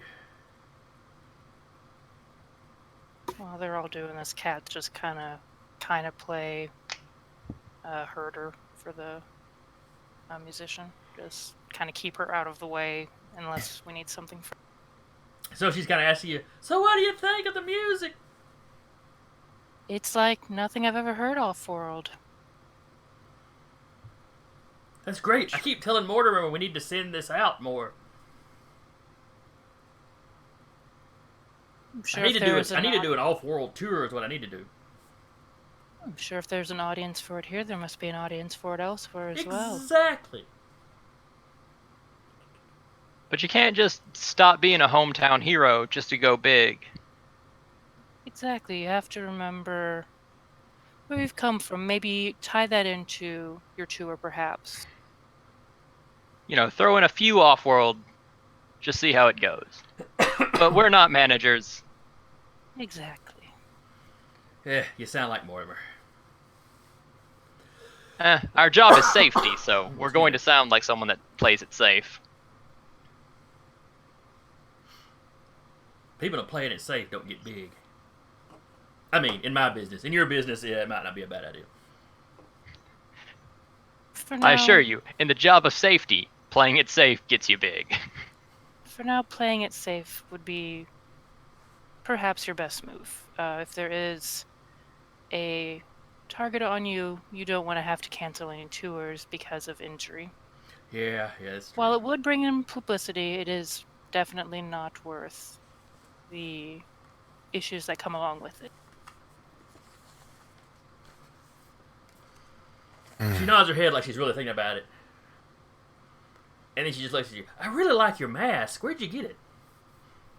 Custom made, unfortunately. I can put you in touch with a designer At a later time after we've taken care of this. There's a note that pops up inside her mask from Adrian that says, "Really?" Behind her back, she just kind of flips him off. Here, let me put his number in your phone.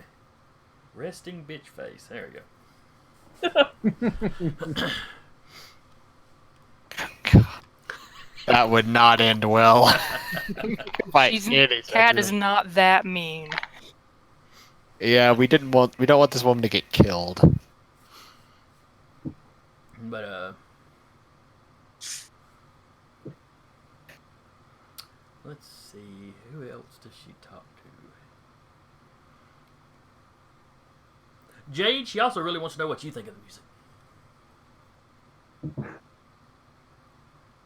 What I think of it? Yeah. It's great. I've never heard anything like it. Is that the same level of enthusiasm Jade has that you had in your voice? Yes, it is. She's fairly oblivious, but not completely. Let's see. No, she's completely oblivious. She kind of perks up. That's great. I'm glad all y'all seem to like it. Then she looks at Francis. Can you hear it all right? Yeah, why couldn't I? Why shouldn't I be able to hear them? You know, you don't have, she kind of gestures at her ears. I have ears. They're just different than yours. They're in my hand. Ew. That's a joke. Oh, okay. The music's pretty good. I'm actually thinking about picking up a copy of your latest track. Jade just looks at him. Oh, well, What? hang on a second. And she runs over. She comes back with, they wouldn't use CDs anymore, so she wouldn't have a big pile of them. They'd probably be some kind of PD attachable stick. Yeah. Like a little flash drive. Yeah, something the For size of a physical flash copies, drive. yeah. I mean, they've got the tech to make it a lot smaller than that, but you only want to make that Then you'd stuff so lose it. small, or you start losing it. Hip clips back from like the little machine. You can't sign copies if it's too small. Holographic that's true. signatures. No, you can still sign T-shirts and stuff. Yeah. So yeah, she plugs that in your data pad, and you see like her entire catalog just. Why do I have the feeling this is gonna just be played on the ship as torture later on? Danru perks up. Do any of those songs emphasize the synthesizer?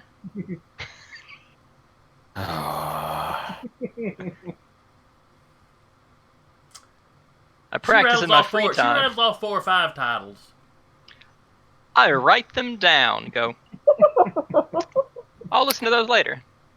As they meanwhile, Adrian's in the other room with about like 7 or 8 holographic displays in front of him now. He's just doing mad searches for anything that might be similar to the note that she got and see if he can't try to narrow down potential suspects see. to look out for. The note sent to her by her previous stalker come up pretty quickly. Yeah, he's specifically looking like if this was there any kind of like legal action taken against this particular person? Yes, he actually did a little bit of time for stalking. Okay, so he's gonna specifically start searching around through him Okay. and about him. The stalker's name was Cedric Mansell. Okay. It started off. He was a very active member of her fan club. He sent her a lot of letters.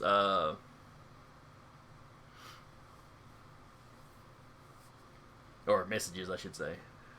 Yeah. But, I mean, typical fan stuff early on. Only, well, a bit creepy only when you start looking at the fact that, he was 35 at the time and she was 16 when she was getting started. Okay. That made Yeah. it a little creepier. It's just a wee bit. Yeah. She's like 22 or so now. Uh-huh. But, Okay. Interesting. But, I mean, none of the messages were anything kind of graphic or anything like that. Mm-hmm. But, Mm-hmm. But, you know, I mean, none of the Okay. messages were anything kind of graphic or anything like that. Interesting. But as they get progressively creepier. Right. And a lot of how he talks about her is the same as in this letter. The positive aspects, you know.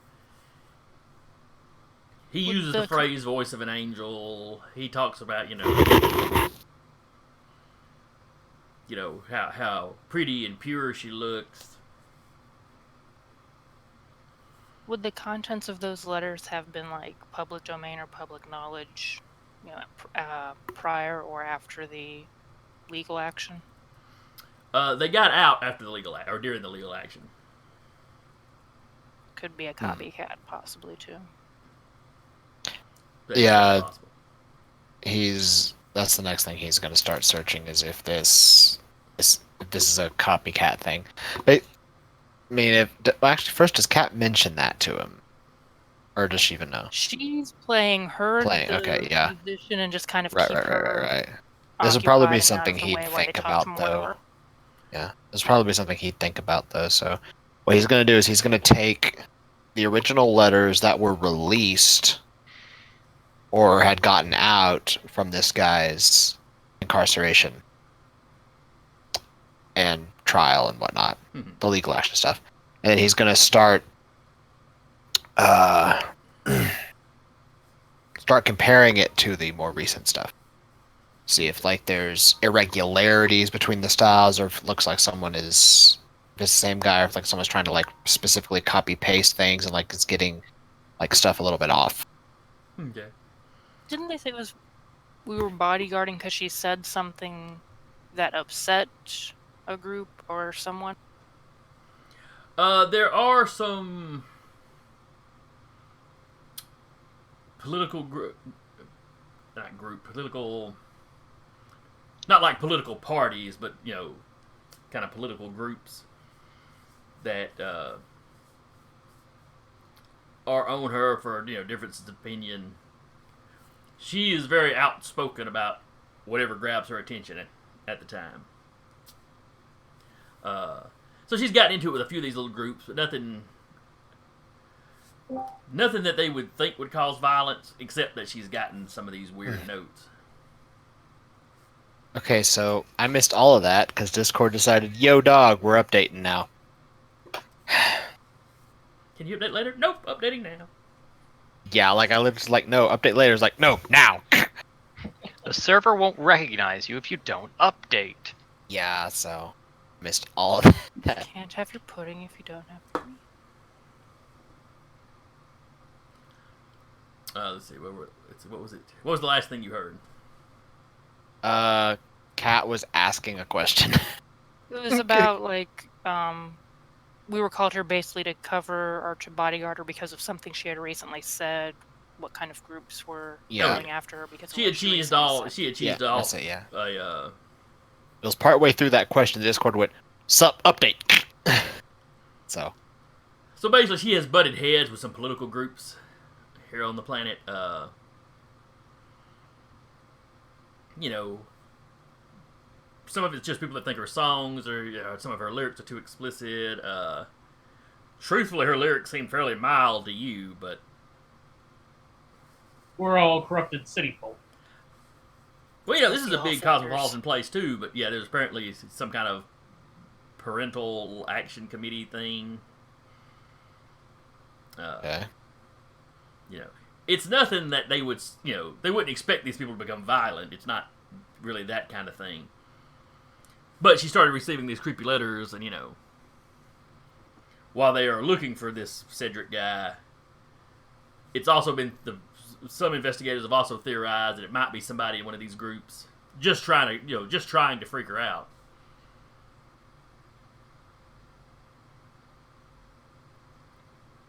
Basically, they don't seem to have anything really to go on. Okay. So, is there any anything that looks like it would be like it's a copycat doing this? New letters, or does it look like it'd be the same guy, or girl, or person, thing, monstrous slime, tentacle monster thingy? I don't know. It is Space Australia. It is Space Australia. This drop bear's been writing really violent letters. I'm just imagining a Tyranid like hunched over a desk now, just like, I'm gonna get her. I don't know, drop bear doesn't sound very sci-fi. Is the letter signed in blood from his Plummeting victims? I'd say if it was Is it- signed in blood, we'd probably know immediately if it was the same. Is it in Comic Sans? Because then we know they're serious. I'm sorry, Comic Sans was outlawed a century and a half ago. Oh, thank God. Well, I know exactly what Adrian's gonna start doing, coding it now. What were you arrested for? Coding and Comic Sans, you monster. Yeah. What have you done? I don't know. But, okay, I completely lost where we were at. Oh, yes. Seeing if it was Copycat, yeah. The beginning part, it is certainly possible. Mm-hmm. The last part, though, does not resemble the letters here. His letters never got angry. He started getting in trouble because he Okay. kept trying to, kept hanging around her hotel and trying to, physically kind of get in touch with her. Okay. Oh, we're being raided. It is 8 o'clock. Hi, guys. Thanks for coming by. We're Right on already time at as the- usual. We're dealing with Yeah. pop stars. They are. very Yeah. popular. Space pop stars. One just. Well, I mean, the stress of the business causes you to go a little crazy. You escape how you can escape. If that means chewing a guy out because he brought you the fried chicken instead of the grilled chicken, that's what you do. Well, you're under contract, and if you gain too much weight, you'll be put under pressure to vomit. So yes, Exactly. you go a little crazy. Yeah, while they're doing like the searching and everything, Cat like placed into order for the grilled thing and just kind of sat there with her and composed a couple meals for them to keep, kind of like as a standby. When you contact the Which calls kitchen, for they tell you yes, they're already aware of the mistake, and we're already getting ready to send up the correct dinner. Cat puts on her best phone voice. It's like, thank you so very much. I'm sure it'll be appreciated.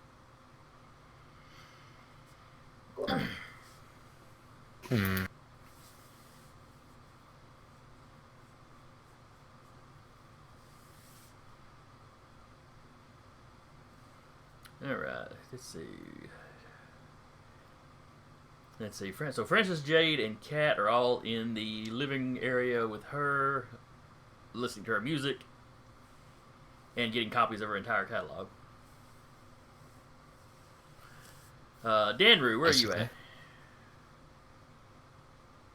Probably just chilling in the hotel. I mean, like, unless a fight starts, I'm not a big deal in this. I'm checking the windows, being like, all right, we're on this story. It's gonna be hard to get a sniper shot, except for from these buildings. I mean, It is really Yes, only one but also building checking- close by. Are you also that- checking the walls?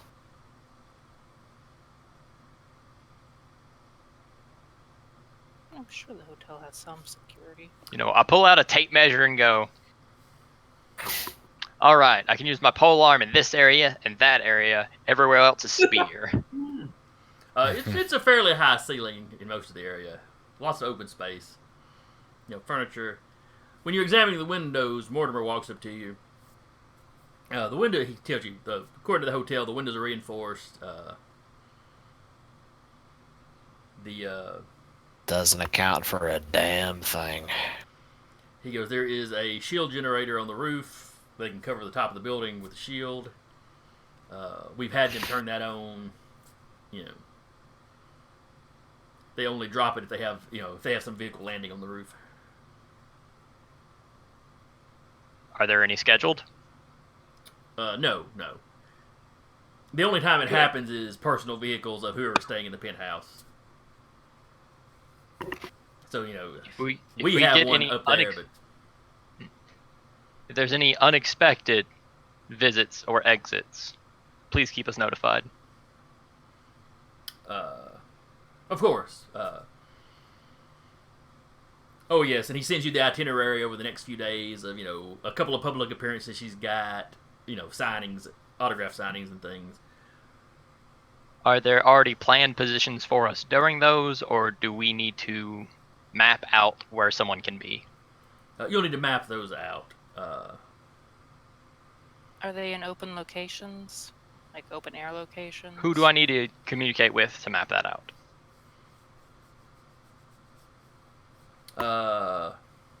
I guess the owners or the managers of the venues. Well, man, as far as we are a security detail for her, we'd be allowed in the buildings with her. It's Oh yes. as far as how many of us and where we can be positioned at those meetups, signings, what have you. He gives you the contact information for her. This is our regular security guys. Okay. We will attempt our best to work in tandem with them. Yes. We brought I'll y'all be in as heavier hitters. Our regular security our regular security forces have no espers. We are just in case there's that one crazy Esper. Right, or your abilities just make you potentially better than just regular guys with guns. While I don't want to insinuate anything about your current security force, I'm assuming all of them have been checked out as far as not being involved in this most current threat. Oh No yes. disgruntled former employees that would have worked with her. Oh, you mean disgruntled former employees in the security force? No. We've Either been in the pretty security closely about force or anyone that would have been in personal contact with her, former producers, anyone like that. Just trying to limit our searches.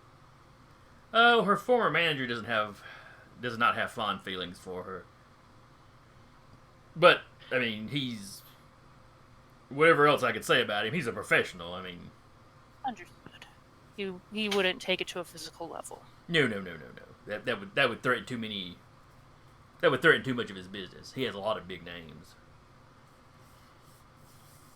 Anything as far as official fan clubs or unofficial fan clubs? Has anyone done any research with that, or trying to match up anyone that would be in this location that we're going to be going to? We've been going thoroughly through all her fan mail. The official fan club, since the incident a few years back, we keep a pretty tight rein on them. Unofficial fan clubs are kind of all over the place, There's a good chance this isn't the same man anyway. Oh, what makes you think that? The letter gets a lot more personal than the soccer creep. We had noticed, but Everything that I'm seeing about the various letters, the ones before he was arrested and incarcerated for time for stalking, they all sort of form a similar theme. The beginning of this latest one sort of does the same. Sort of follows a similar theme in the beginning.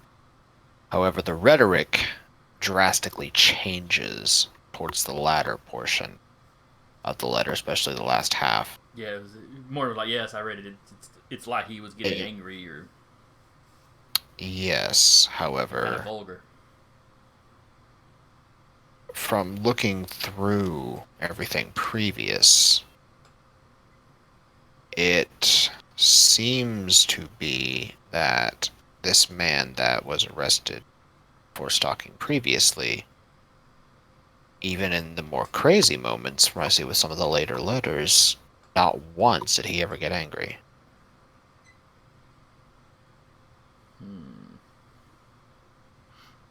Well, that's true. Even when he was not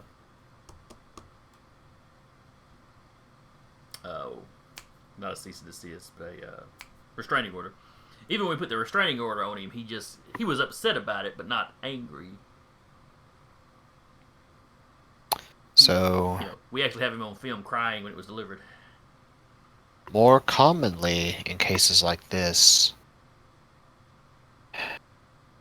there's a good chance that it's someone who's trying to copy something, or another chance that it's somebody else who has much more violent feelings toward the one that you currently manage and is using the prior incident as a cover to try to lay blame on somebody else to allow him to work relatively unimpeded.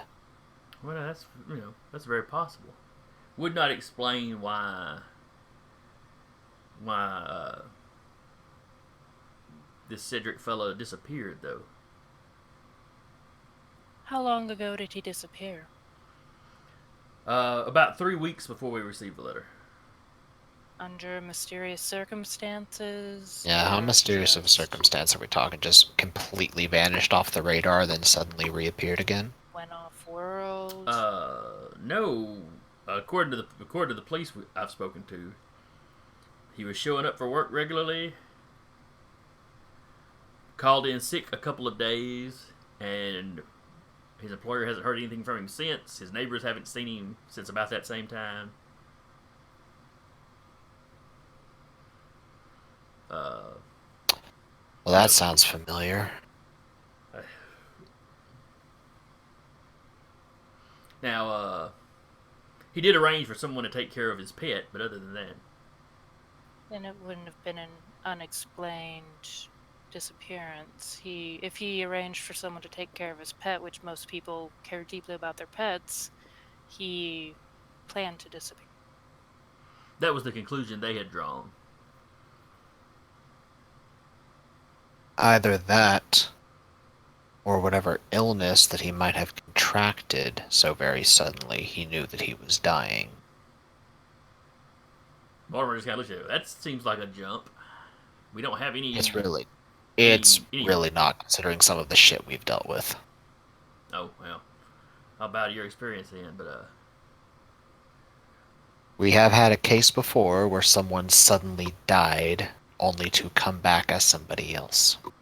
Cat just kind of looks over like, shut up. Ixnay, Ainbo Ray. He didn't say what it was, and he didn't go into any specifics other than that. And Mortimer doesn't look shocked. It's like he assumes you mean faked their death and came back. Well, I hope it's nothing And that. that's what he's implying. He's like, okay, well, Basically, he's letting Mortimer come to his own conclusion from that, and he's rolling with it. Mortimer's like, well, certainly, I certainly wouldn't have thought of that. Denru will also perk up. I feel better about having hired you since you're showing up and immediately looking at this from angles that us and the local police hadn't.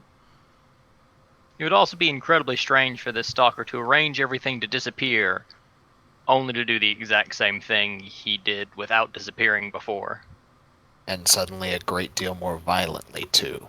It's not a good sign. Well, Do the any of her man was current- unstable, so who knows what set him off.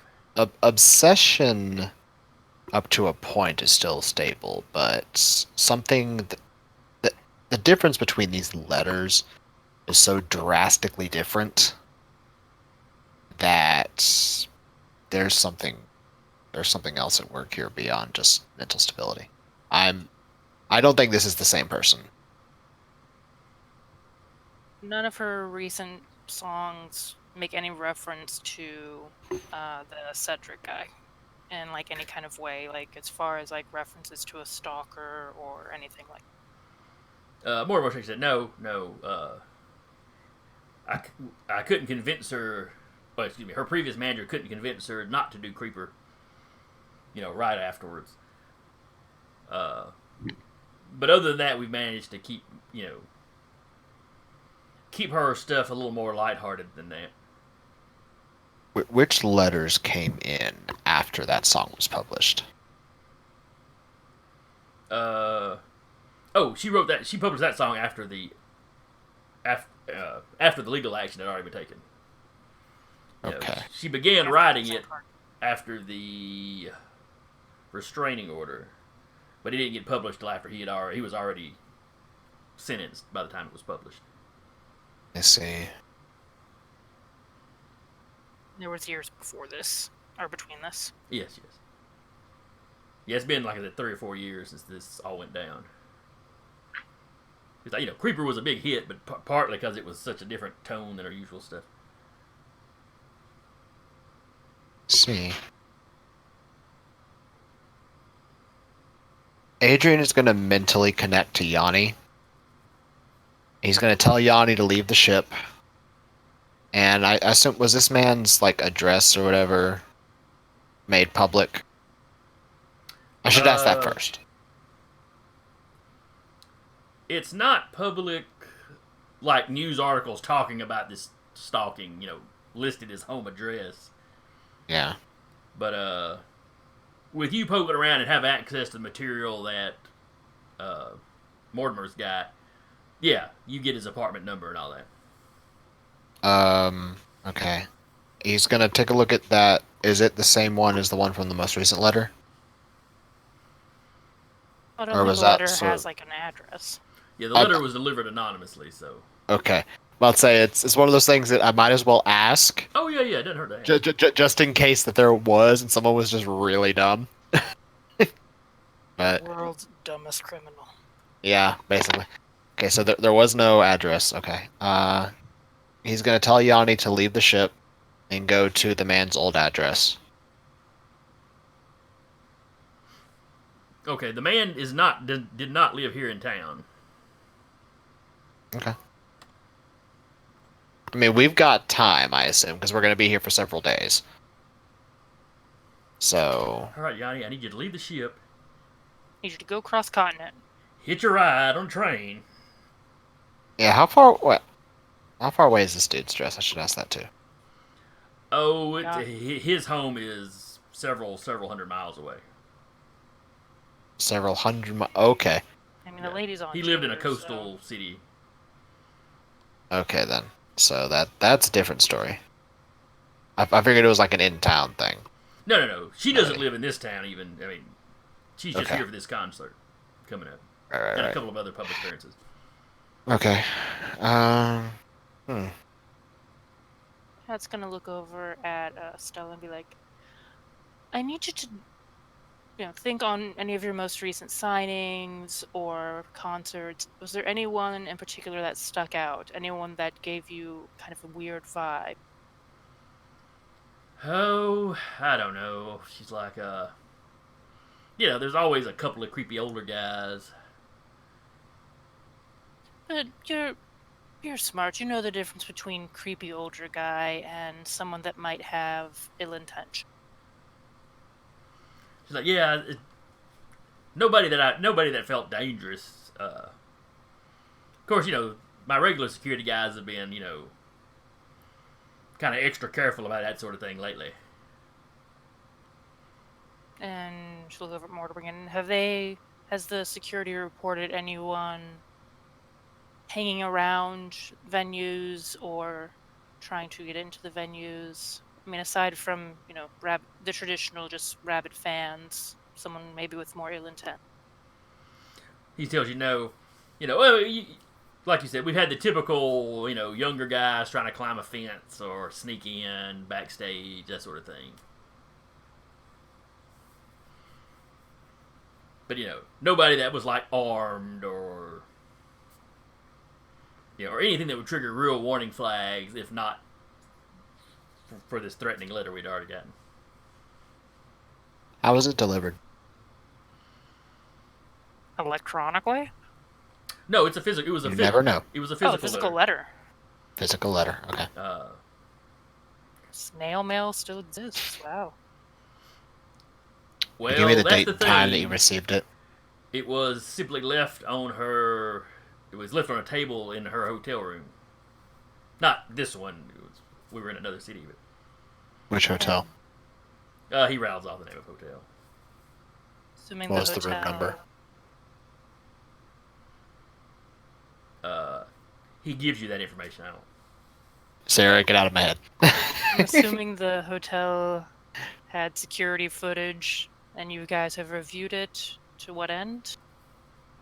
We didn't see any. They didn't see anybody going into the room other than housekeeping. There was no like dead space where the recording could have been turned off. The letter just materialized. Well, yeah, they didn't have cameras inside the hotel room, obviously. But they would have had cameras in the hallway. Yes, correct? in the hallway, and yeah, housekeeping went in there, and we went in and out. This Cedric gentleman, was he an Esper of any type? No, they checked for that when he was committed or sentenced, rather. Okay. Someone to get in and out of somewhere undetected, and there being no gap in time, it's a possibility that they could be an Esper. That was something the local police had suggested, which is one of the reasons why we hired you. Why we put a call out for Espers in your field. Hoping that if that turns out to be what it is, you can, counteract her. What time did you get back when you found that letter? Oh, it was late when we got back. She'd had it was after a concert.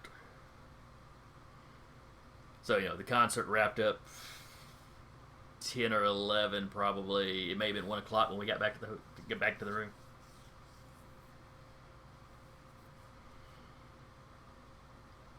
Security had escorted her to the room, and then she found the letter inside. And well, it was a bad night. She was quite upset about it. Not upset like you saw a little bit earlier. I mean, really shaken about it. I see.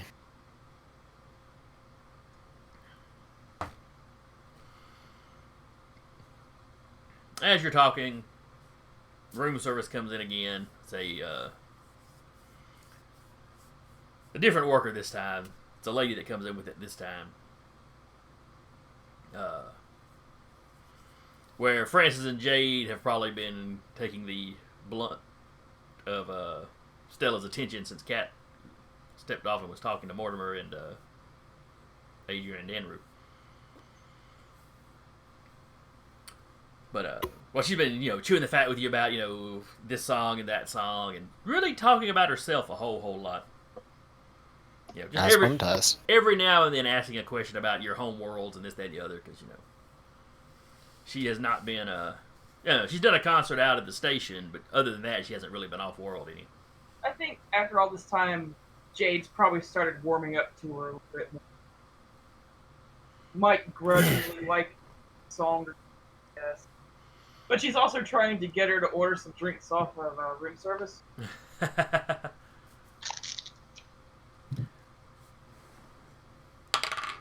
What's the minibar situation here? She picks up when you start hitting about drinks. She's like, "Oh, yeah, over here we've mini bar than nothing. This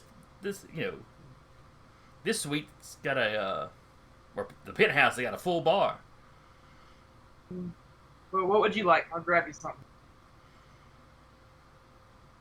Not a good idea considering the situation.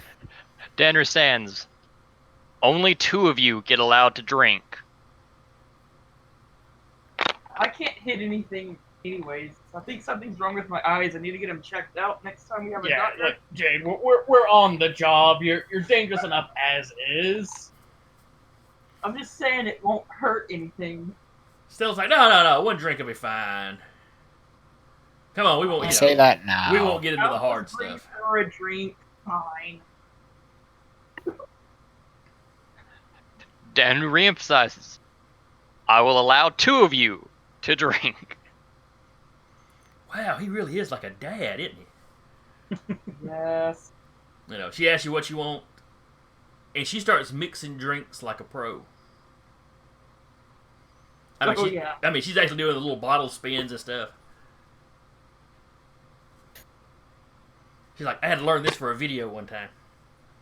It was a lot of fun, so I've kind of kept it up. Oh, it's good to keep hobbies. as the food comes in, you see her kind of, mean mug the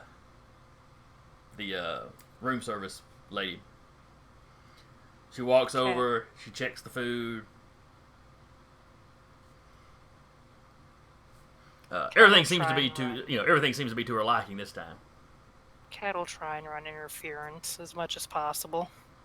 Yeah, Dad everything will look looks at her fine mean this time. mugging. Don't blame a car for its passengers. What? He just delivers it. He doesn't make it. Oh. He doesn't get told, these are the orders. He gets told, take this plate, take it to that room. Yeah, okay, I guess that's fair. But anyway, it's right anyway. She tells her, just put it down over there on the table, it'll be fine. And then she goes straight back to the bar and talks to Jade. You see Mortimer step over and tip the lady.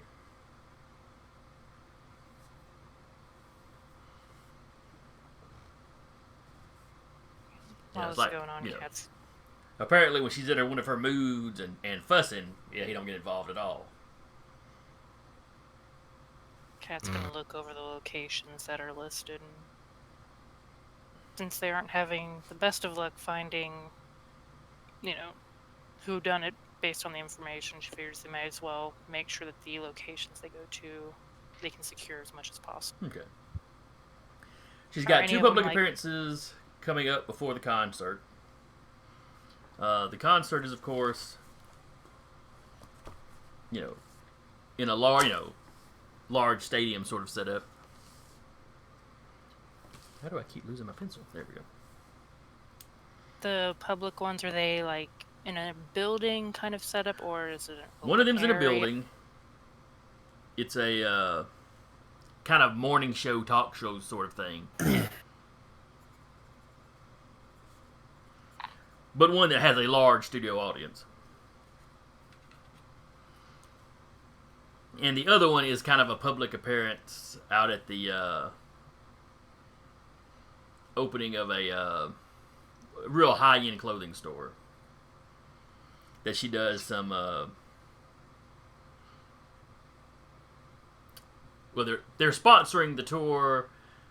She does some advertising for them. She's got a clothing line that's exclusive to their store. Cat will suggest that they minimize any waddling outside, like with the clothing store one. Go immediately inside, either through the back or another secure route, just to minimize the time spent outside where they cannot control the environment as much. She's like, well, I gotta do the whole ribbon cutting thing. Due to the circumstances, I believe that your host would be gracious enough to understand that they don't want to put you in danger, you don't want to put them in an uncomfortable spot should something happen. It's better to make sure that the event is able to go on than to have something happen where the event is not able to occur at all. She's like, I don't know. They're really picky. And you can be just as picky. This is about your safety. Or we could position it where the ribbon's up against the door. You put the scissors through the door, cut it, throw the door open, and it's No. you. She's like, that just seems kind of weird. It's theatrics. Yeah, I'll talk to Mortimer about it, but I don't know. Due to the current conditions, I I'm was sure just that throwing an Mortimer- option that She's like, we want everything to look normal, everything to seem normal.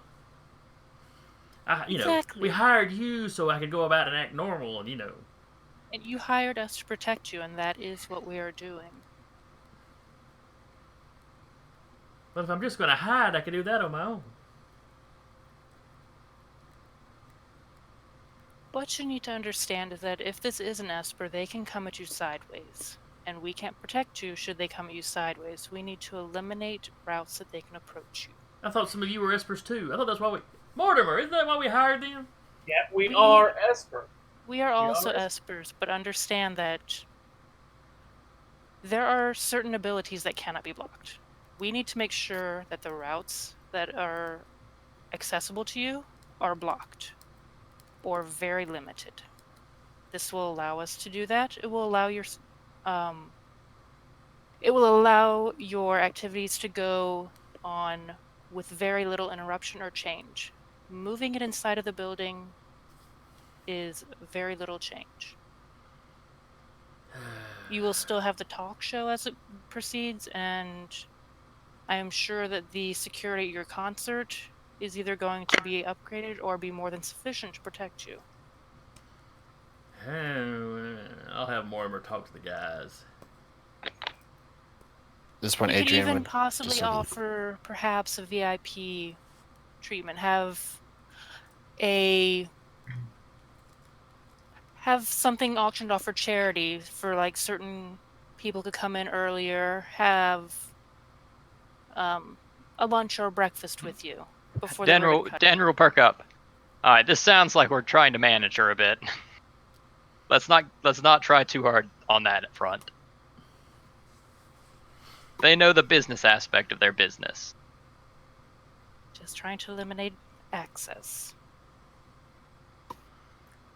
She's like, look, but I got to be in touch with my fans. You know, they're why I do this. Up to a point, I can understand that, but let me put it to you this way. If we're dealing with a rogue Esper, how much electronics do you like to keep on you at any given time? Oh, well, you know, my data pad, and, I've always got a tracker of some kind on me, Yeah. Hmm? Yeah, A tracker. Well, What about that? If some nut tries to snatch me or something. Fair. Against Espers, that'll be double-edged, but we'll just have to take that as it is. I'll have to take a look at that.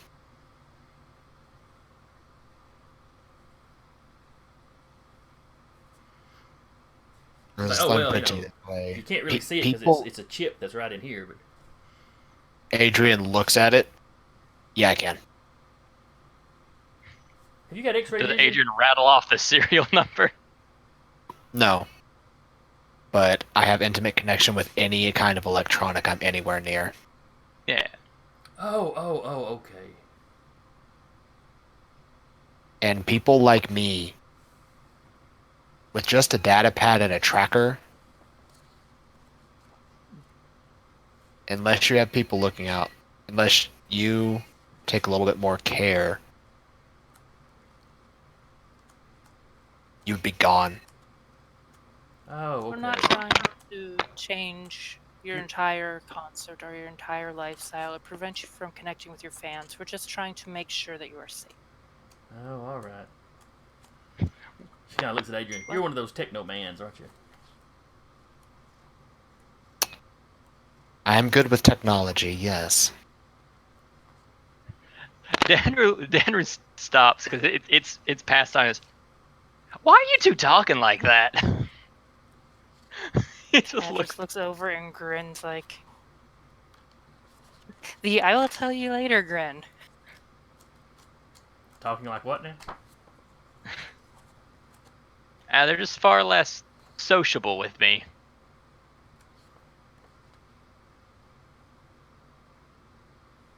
Oh, Cybermancer, that's what it is. Technomancer is from the Starfinder. Okay. Should have called you a Cyberman then. Oh, that might be copywritten though.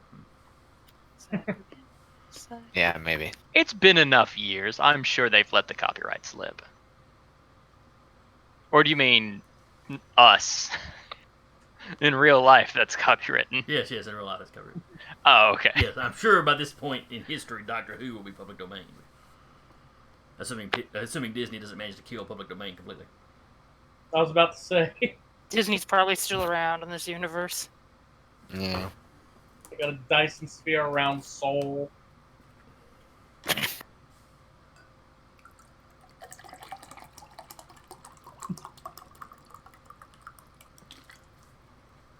So she's mixing more drinks. Yes. Jade approved. And while you may only have, Jade and the one other that Dan gave permission to drink,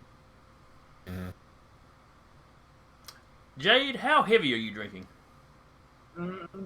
Lightly. Okay. Stella is not drinking lightly. Oh, Lord. But she is eating some food, so there's at least that. And, Is Mortimer still around? yeah, he's still in the room. Daniel will pipe to him real quick. Is she used to doing it? Does she normally do it like this? Normally do what? Cool.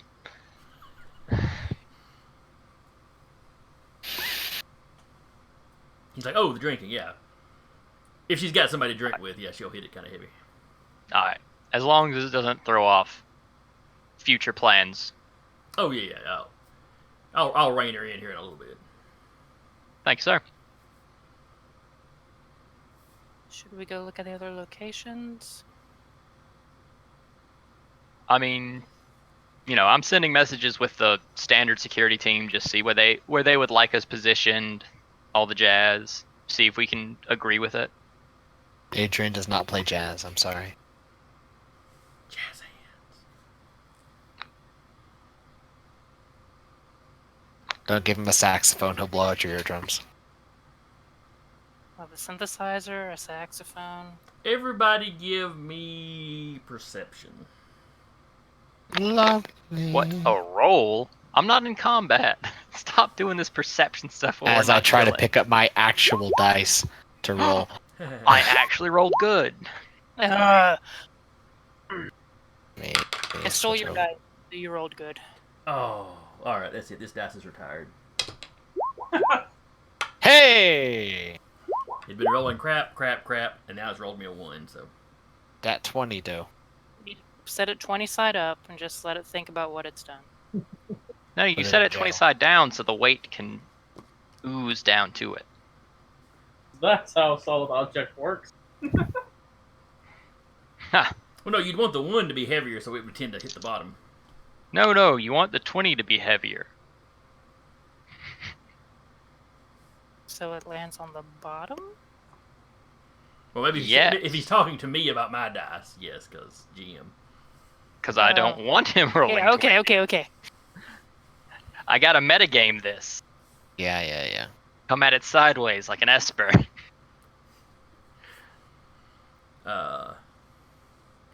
Alright, so what rolls do we have here? I got Cat 20. don't see shit. Cat don't. Maybe Stella's giving you a drink and you keep bumping it against your mask. Need a straw. This is Eh. predicament. Emergency induction port. She does have one of those. Yes. Adrian built it into the mask. She does have one of those. Well, she's also a Promethean. Maybe, they're genetically mucked with. Maybe she's like Mort from Orc, can drink with her finger. You don't know. Nah, not that mucked with. Nah, not that mucked with. They aren't. Is anybody aren't on here old films. enough to remember Mork and Mindy? Remember what?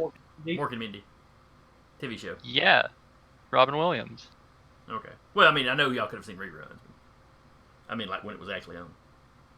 Oh, no, I don't think I was alive. No, you're from the 90s. I know better than to even ask about you.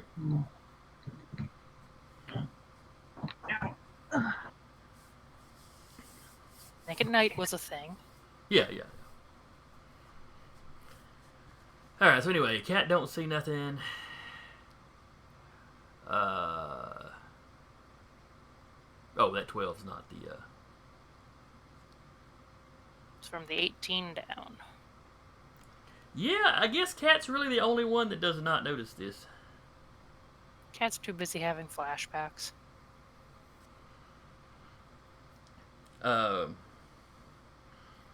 There is a counter over by the window.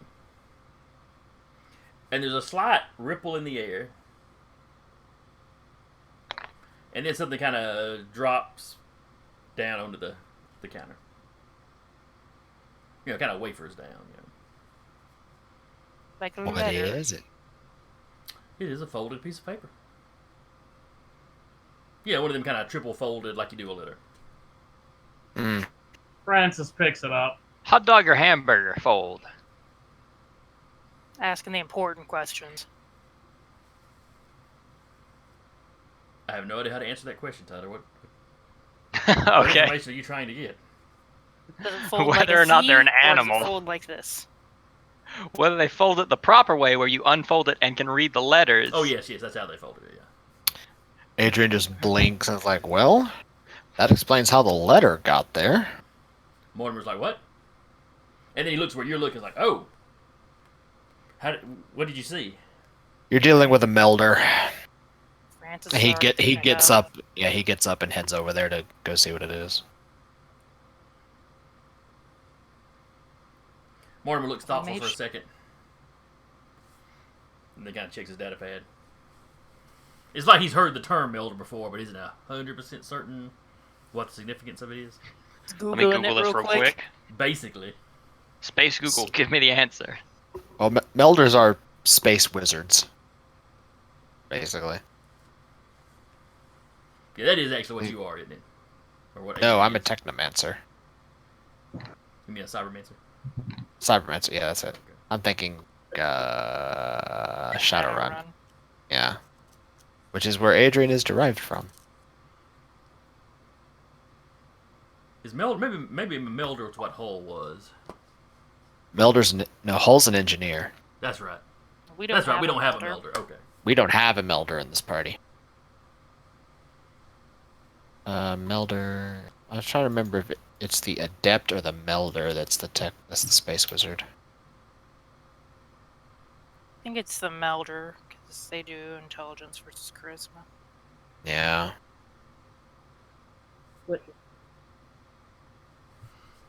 Yeah, melder, space wizard, adept is space sorcerer.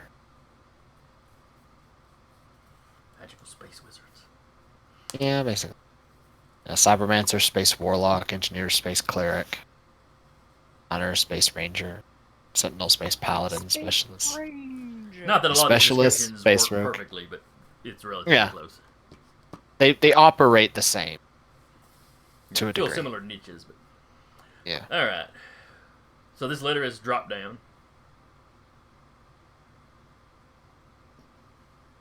Francis picks it up, unfolds it, starts reading it out loud. Kat's gonna try and distract Stella from freaking out about it. Just kind of like start talking to her really in depth about her most recent record. Stella has not noticed that anything's going on. And she's just gonna sit there and talk to Stella about it when she sees Francis. Adrian and just then said, head "Oh, that way. it's a Melder," and then Mortimer's like, "What? What did you see?" But yeah, they weren't shouting it, and they're across the room. So yeah, she hasn't noticed. She's just been sitting there chewing the fat with y'all and drinking. She's still Somebody eating. snuck She eats another very letter. slowly. I mean, cuts things into very small bites. It helps digestion. Yeah, You gain less weight that way. and it doesn't look gross if somebody films you while you're eating. It looks cute because you're taking tiny bites. Yeah, she complains about that. People filming her while she eats. It's just creepy.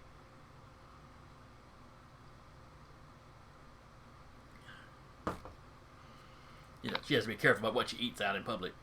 Can't have messy food. She names off a couple of dishes you don't recognize. You're guessing it's local stuff. Yeah. I'll say, while Francis is doing the thing, Adrian's gonna start scanning the anomaly, spit it out, see if he can pick up anything about potential points of origin by triangulating where the two energy waveforms sort of collided with each other. All right, what are you scanning with? He's got tools. He's got quite a few actually. Oh, There's his data pads of various kinds. He also has technician tools and mechanist tools and hacking tools. well, them last three would all just be interacting with technology in various ways. Yeah. It doesn't sound like you'd have anything that would pick up, spatial rifts or, But he is rather proficient in astrophysics. That's basically astral navigation and Yeah. the science of Yeah. this. I'm looking to see what movement of those stars and skills planets are. and whatnot. Meanwhile, what's in the letter? Yeah. What's in the letter? It's like, no, Adrian is trained in all the intelligence skills, so. This one also might be starts off comparing her to an angel. And then it starts going into the devil being an angel, and it's got this weird fixation with comparing her to a succubi. Or a succubi, plural. Succubus. Succubus. Danner, sit there for a minute. Is a succubus a human thing? Yep. Okay. Mortimer's over there. Oh, okay. He shows Danner his data pad. That's what one is. Oh, Yeah, I didn't know must what be it was. cold. I didn't know what it was either.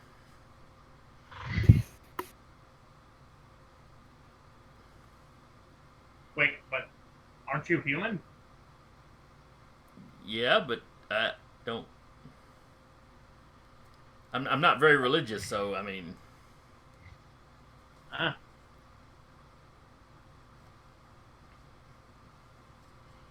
uh, let's see. None of you are exactly locals.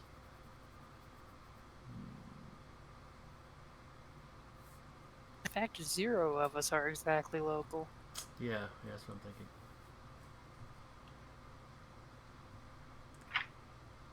And truthfully, I'm not 100% sure how many of the humans and near humans in the party would necessarily, off the top of their head, know what a succubus was. The Prometheans. Yeah. I'm not sure about Jade, but one thing I did see about the Prometheans is they stay on stations orbiting Earth, so it's not like they've been separated from Sol. Okay, so yeah, Until Pop now. probably have kept y'all fairly well. You have kept that term in circulation. The only reason I popped off with is because I remember seeing somewhere that the Prometheans stay on stations that are in the Sol system. Well, that's kind of their home world, so to speak. Yeah, but I didn't think I saw anything about them really, like making colonies elsewhere, but because they consider dirt siders to be that, basically. Well, you'd have some. You're always gonna have some small number of the population that do different than the mainstream, or ones running businesses. The folks you stole from. That might very well have been on a planet because there may have been a reason for the business to be there. Yeah. Or it But could he have been still on hasn't a large released station that too. information yet. Yeah, he still hasn't released that information, but he also has the only copy of it too. And they So. may want it back. They may send somebody for you at some point. Yeah. That'll be an interesting day. Which means having that information is a good bargain chip. Uh-huh. Why he's got it. But anyway, yeah. So it's a lot of comparing her to a demon and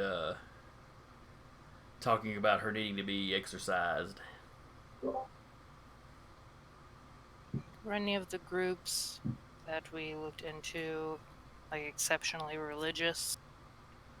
As far as like human The religious? Parental Action Committee. There's a lot of religious overtones to their stuff, but very, very kind of generally religious. They're like zealot kind of things. Not zealot, and not necessarily a specific one religion. It seems to be a collection of them.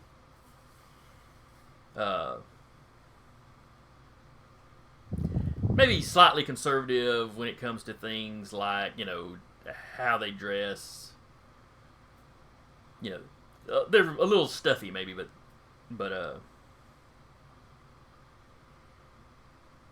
they just thought she was a little too wild, kind of thing.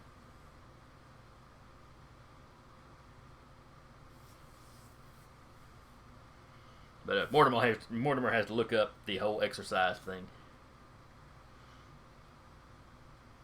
For sure, Mortimer's qualified for this. He doesn't know a lot of words.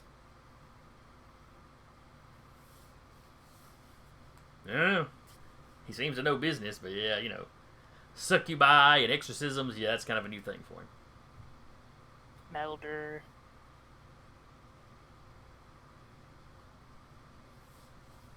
Well, not everybody pays that much attention to espers. You know what an Esper is. All these little subdivisions of Esper. That's kind of the thing you learn after you become an Esper. Get the little pamphlet, like, okay, here's your guide to being an Esper. That's like you have a general ideal of what a Christian is.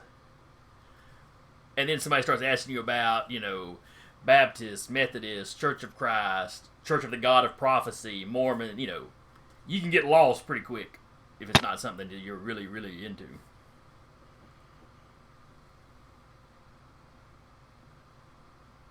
And he is clearly not a man that is much into religion or what have you.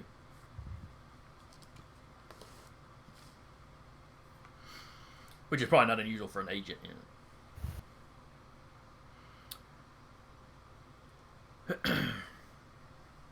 But anyway, this letter takes a much more... Where the other one got very critical of her, spoke very harshly about her, it's not like it was making direct threats. This one starts talking about exorcism like it's something that needs to be done. It needs to be done soon.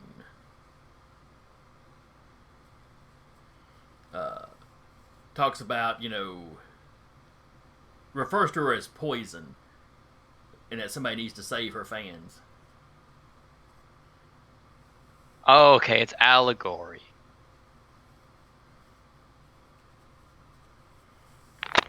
For about 2 seconds there, I was scared he had an Esper power where he detected someone else was using an Esper power on her. Okay, this is just allegory.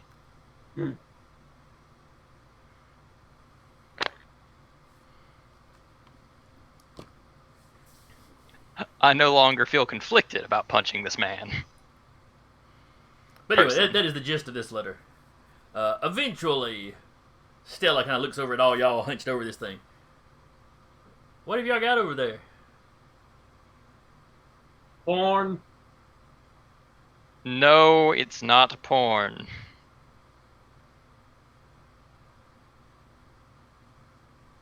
As we were saying, and I take the paper and hand it to her, Espers can come at you sideways. It's another letter they were able to sneak in. When? About 15 seconds ago, he ported it through the wall over there, popped it in.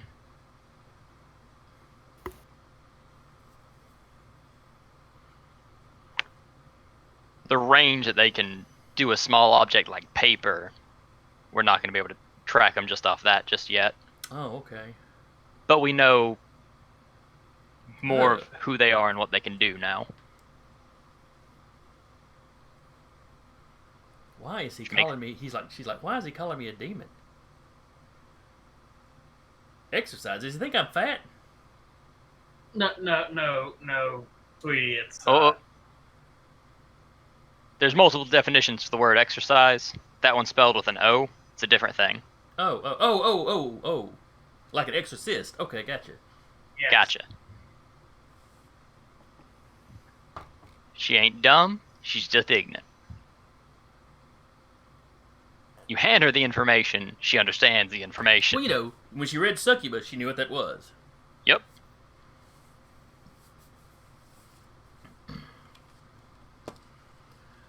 You can't write 50 number 2 hits and be dumb. Well, it depends on how much of her she wrote, but she has definitely written some of them. So, okay. So the morning talk show is is what they've got going the next day. Let's see. It's about 9 minutes till 9. Mm-hmm. That is probably something I'll have to pick up next. Yeah. What we will do is, what kind of watch rotation, or how are y'all covering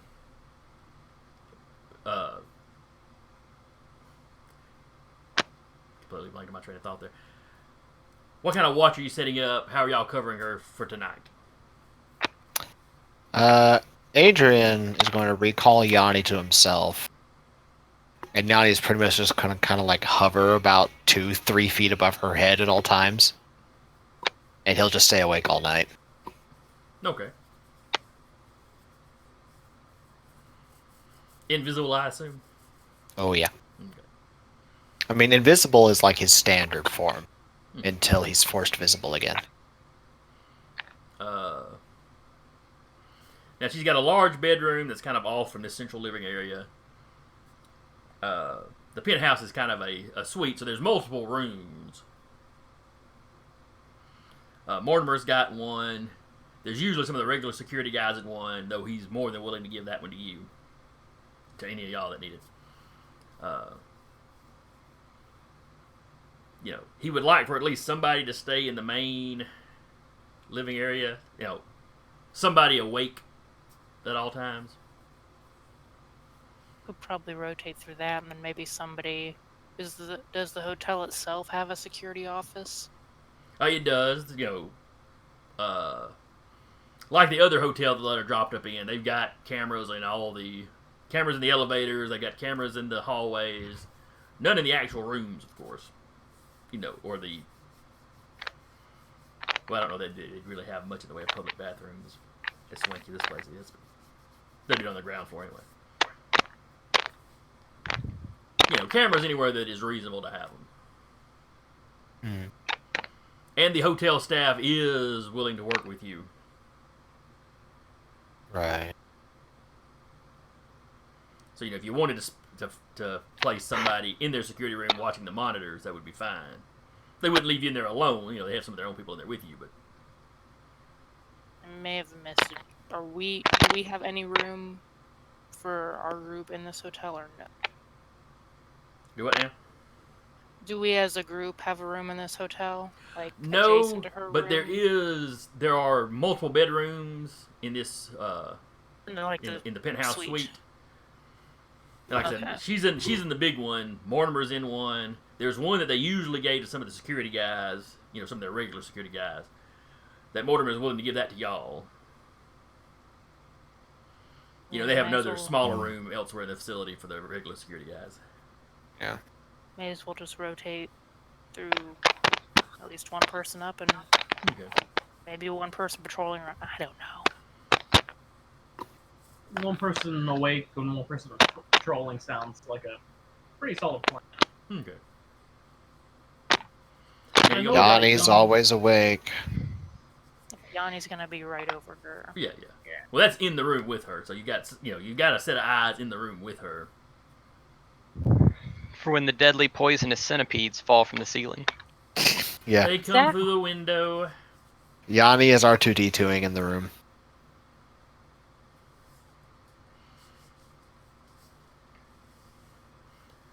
Alright, so we will go ahead and wrap here. Well, let me take a note. Who is staying awake in the living area? Jade can. Okay. And obviously y'all can rotate out, but just to give me a... Danru will also stay at the same time as Jade, because he's not 100% sure she didn't drink too much. Sure, Dad. Alright. Cat'll take a rotation. So Jade Kids will and appreciate Dad it when you're will be in older. the living area. And you said Cat would be patrolling? Yeah, she can patrol around. Unless somebody specifically wakes Adrian up, he's probably going to just sleep and keep his consciousness at its lowest point possible. So if something happens with Yanni, that'll be the first thing that brings him awake. He can jump up and get something done. Is somebody As playing with opposed their to- mic? Yeah, it sounds like Jade and Francis doing something. Is the cat eating their The mic kitten again? is attacking the headset that we Okay. use. Yeah. Sorry. The kitty realizes you've been paying too much attention to something, not me. Indeed. Alright, so Cat is patrolling the hallways, or the roof, or alternating between the two? Just walking the building. Probably just doing a couple laps. if they're going to be here for a couple days, getting familiar with the layout and anywhere that people could potentially. All right, so Adrian and Hull Friends with the staff. and Jade and Francis will be sleeping. And y'all will swap out at some point. If anything goes down, I know who's where when it goes down now. I just had a terrible thought. Oh, what's that? But like if somebody like someone pops in, like we have to kill him or whatever, like what theoretically would happen if Yanni had made it to the kitchen, gotten like a steak knife? It's a flying steak knife. Well, the thing is, if he's holding it, it's invisible. So, and he can go intangible and take things intangible with him. What would happen if he flew into somebody's body, like through their heart, let go of the knife inside their heart, and then flew out and made the knife go tangible inside their heart? That is some kitty pride shit. Maybe it gets displaced out of their body. Maybe, I don't know. I'm sitting there, I'm just thinking about this, like, because if it gets displaced out, would it like go tearing out, or would it like materialize in there and just like off them? Check That's- about kitty pride shit. Alright. This random thought I had is like, what shenanigans can I get Okay. can I get up to with Yanni? I have made a note to look through the rules and see if I can find what happens when that goes on. Like More than I know likely, the Yanni. worst case scenario would probably be Yeah. a reflex save or something to Yeah. avoid it. I know if it's something like Yanni gets displaced. Well, if he and gets takes displaced, what he's damage. carrying would probably get displaced. Okay. I just didn't know if like the same rule would apply to something else that he lets go of. More than likely, because they're not gonna let a familiar be too OP. Well, I mean, he is a power sprite, and those are naturally more powerful than. Well, yeah. More naturally powerful than anything in the universe. Well, no, but the Actually, three the the three powerful. like the three things you get for it's like the Pact of the Chain familiars, like the three, like much more powerful Pact of the Chain familiars you get as a warlock. Mm-hmm. It- I'll pretend to know what you're talking about. Just smile and nod. It's a D&D thing. Yeah. I know fully. Like D&D thing. basic familiars. You have like your basic stuff, like owls, yada yada yada, and they do their Desire thing. bears. Yeah, No. got it. What? Dire But, bear was not familiar when I was a... Oh, wait. No, it was just a bear. It was a dire Not even a weasel bear. after the bear died. Oh, it's a sorry, my bad, yeah. It's I'm a dire thinking weasel. animal companion, but familiars are limited. He is thinking animal companion because he was playing a ranger for that. Yes, But like familiars are limited to like owls, rats, spiders, cats, things like that. If you're a warlock and take Pact of the Chain, you get Find Familiar, but you get stuff like pseudo dragons and things like that that have special abilities Slightly weird. that they impart. Like, pseudo dragon, as long as you're within 30 feet of it, it and you have spell resistance to all spells. It's all spell damage, kind of a thing. That's quite nice. So, like But- the three things you get for the Have we signed extended. up yet? Yeah, it's No, not we sorry. have not. We have not signed up. Sorry. I was Not on just our about to team. say it was 9 o'clock, so we will go ahead and sign off here. So I'm Wrap like, it up. I'll talk to you, dog, but damn, do I want to go get some Taco Bell? Been in my house for 6 hours waiting for a toilet to get fixed. I want to go get some food. Go get some So Taco no- Bell and test that. So in toilet other out. words, I need Yeah. to keep talking so you don't destroy your 6 hours of work. digestive Yeah, he's tract. gonna Yeah. make sure that toilet works. Anyway, before this gets any grosser, we're going to wrap up here. I hope everybody enjoyed it. Hope everybody watching enjoyed. Be back here tomorrow night. Last week we finally got the Icons game up and going. We did character creation. So this I'm week not I in will it. start putting their superheroes through their paces. And then Thursday, I believe Maddie will have Curse of Strahd. The Monday game is still on hiatus. Eric was telling me before Week after next. before we started Is streaming when it that they've officially done their starts. session 0 and they're ready to go. And you said a week after next. Week after next, yeah. Okay. We're taking a week to finalize everything, and then on the 29th is our official start of campaign 2. Yeah. So this Monday should be the last skip Monday, and then they'll get started. Do we have a title for the campaign, or is that something they're not going to say until it starts up? Still trying to find a good one. Okay. We have one in the works, but we're Still tinkering on it. trying to. Yeah, we're still tinkering. Okay. Well, anyway, once again, I have been Jason from the Nerd Eternal Network. I've been your GM for the evening. With me has been Sarah playing Kat, Eric playing Adrian, Taylor playing Danru, Zach playing Francis, and Anna playing Jade. Be back here in a week. We'll do it all again. Yeah. Yep. See See you. y'all then. Bye.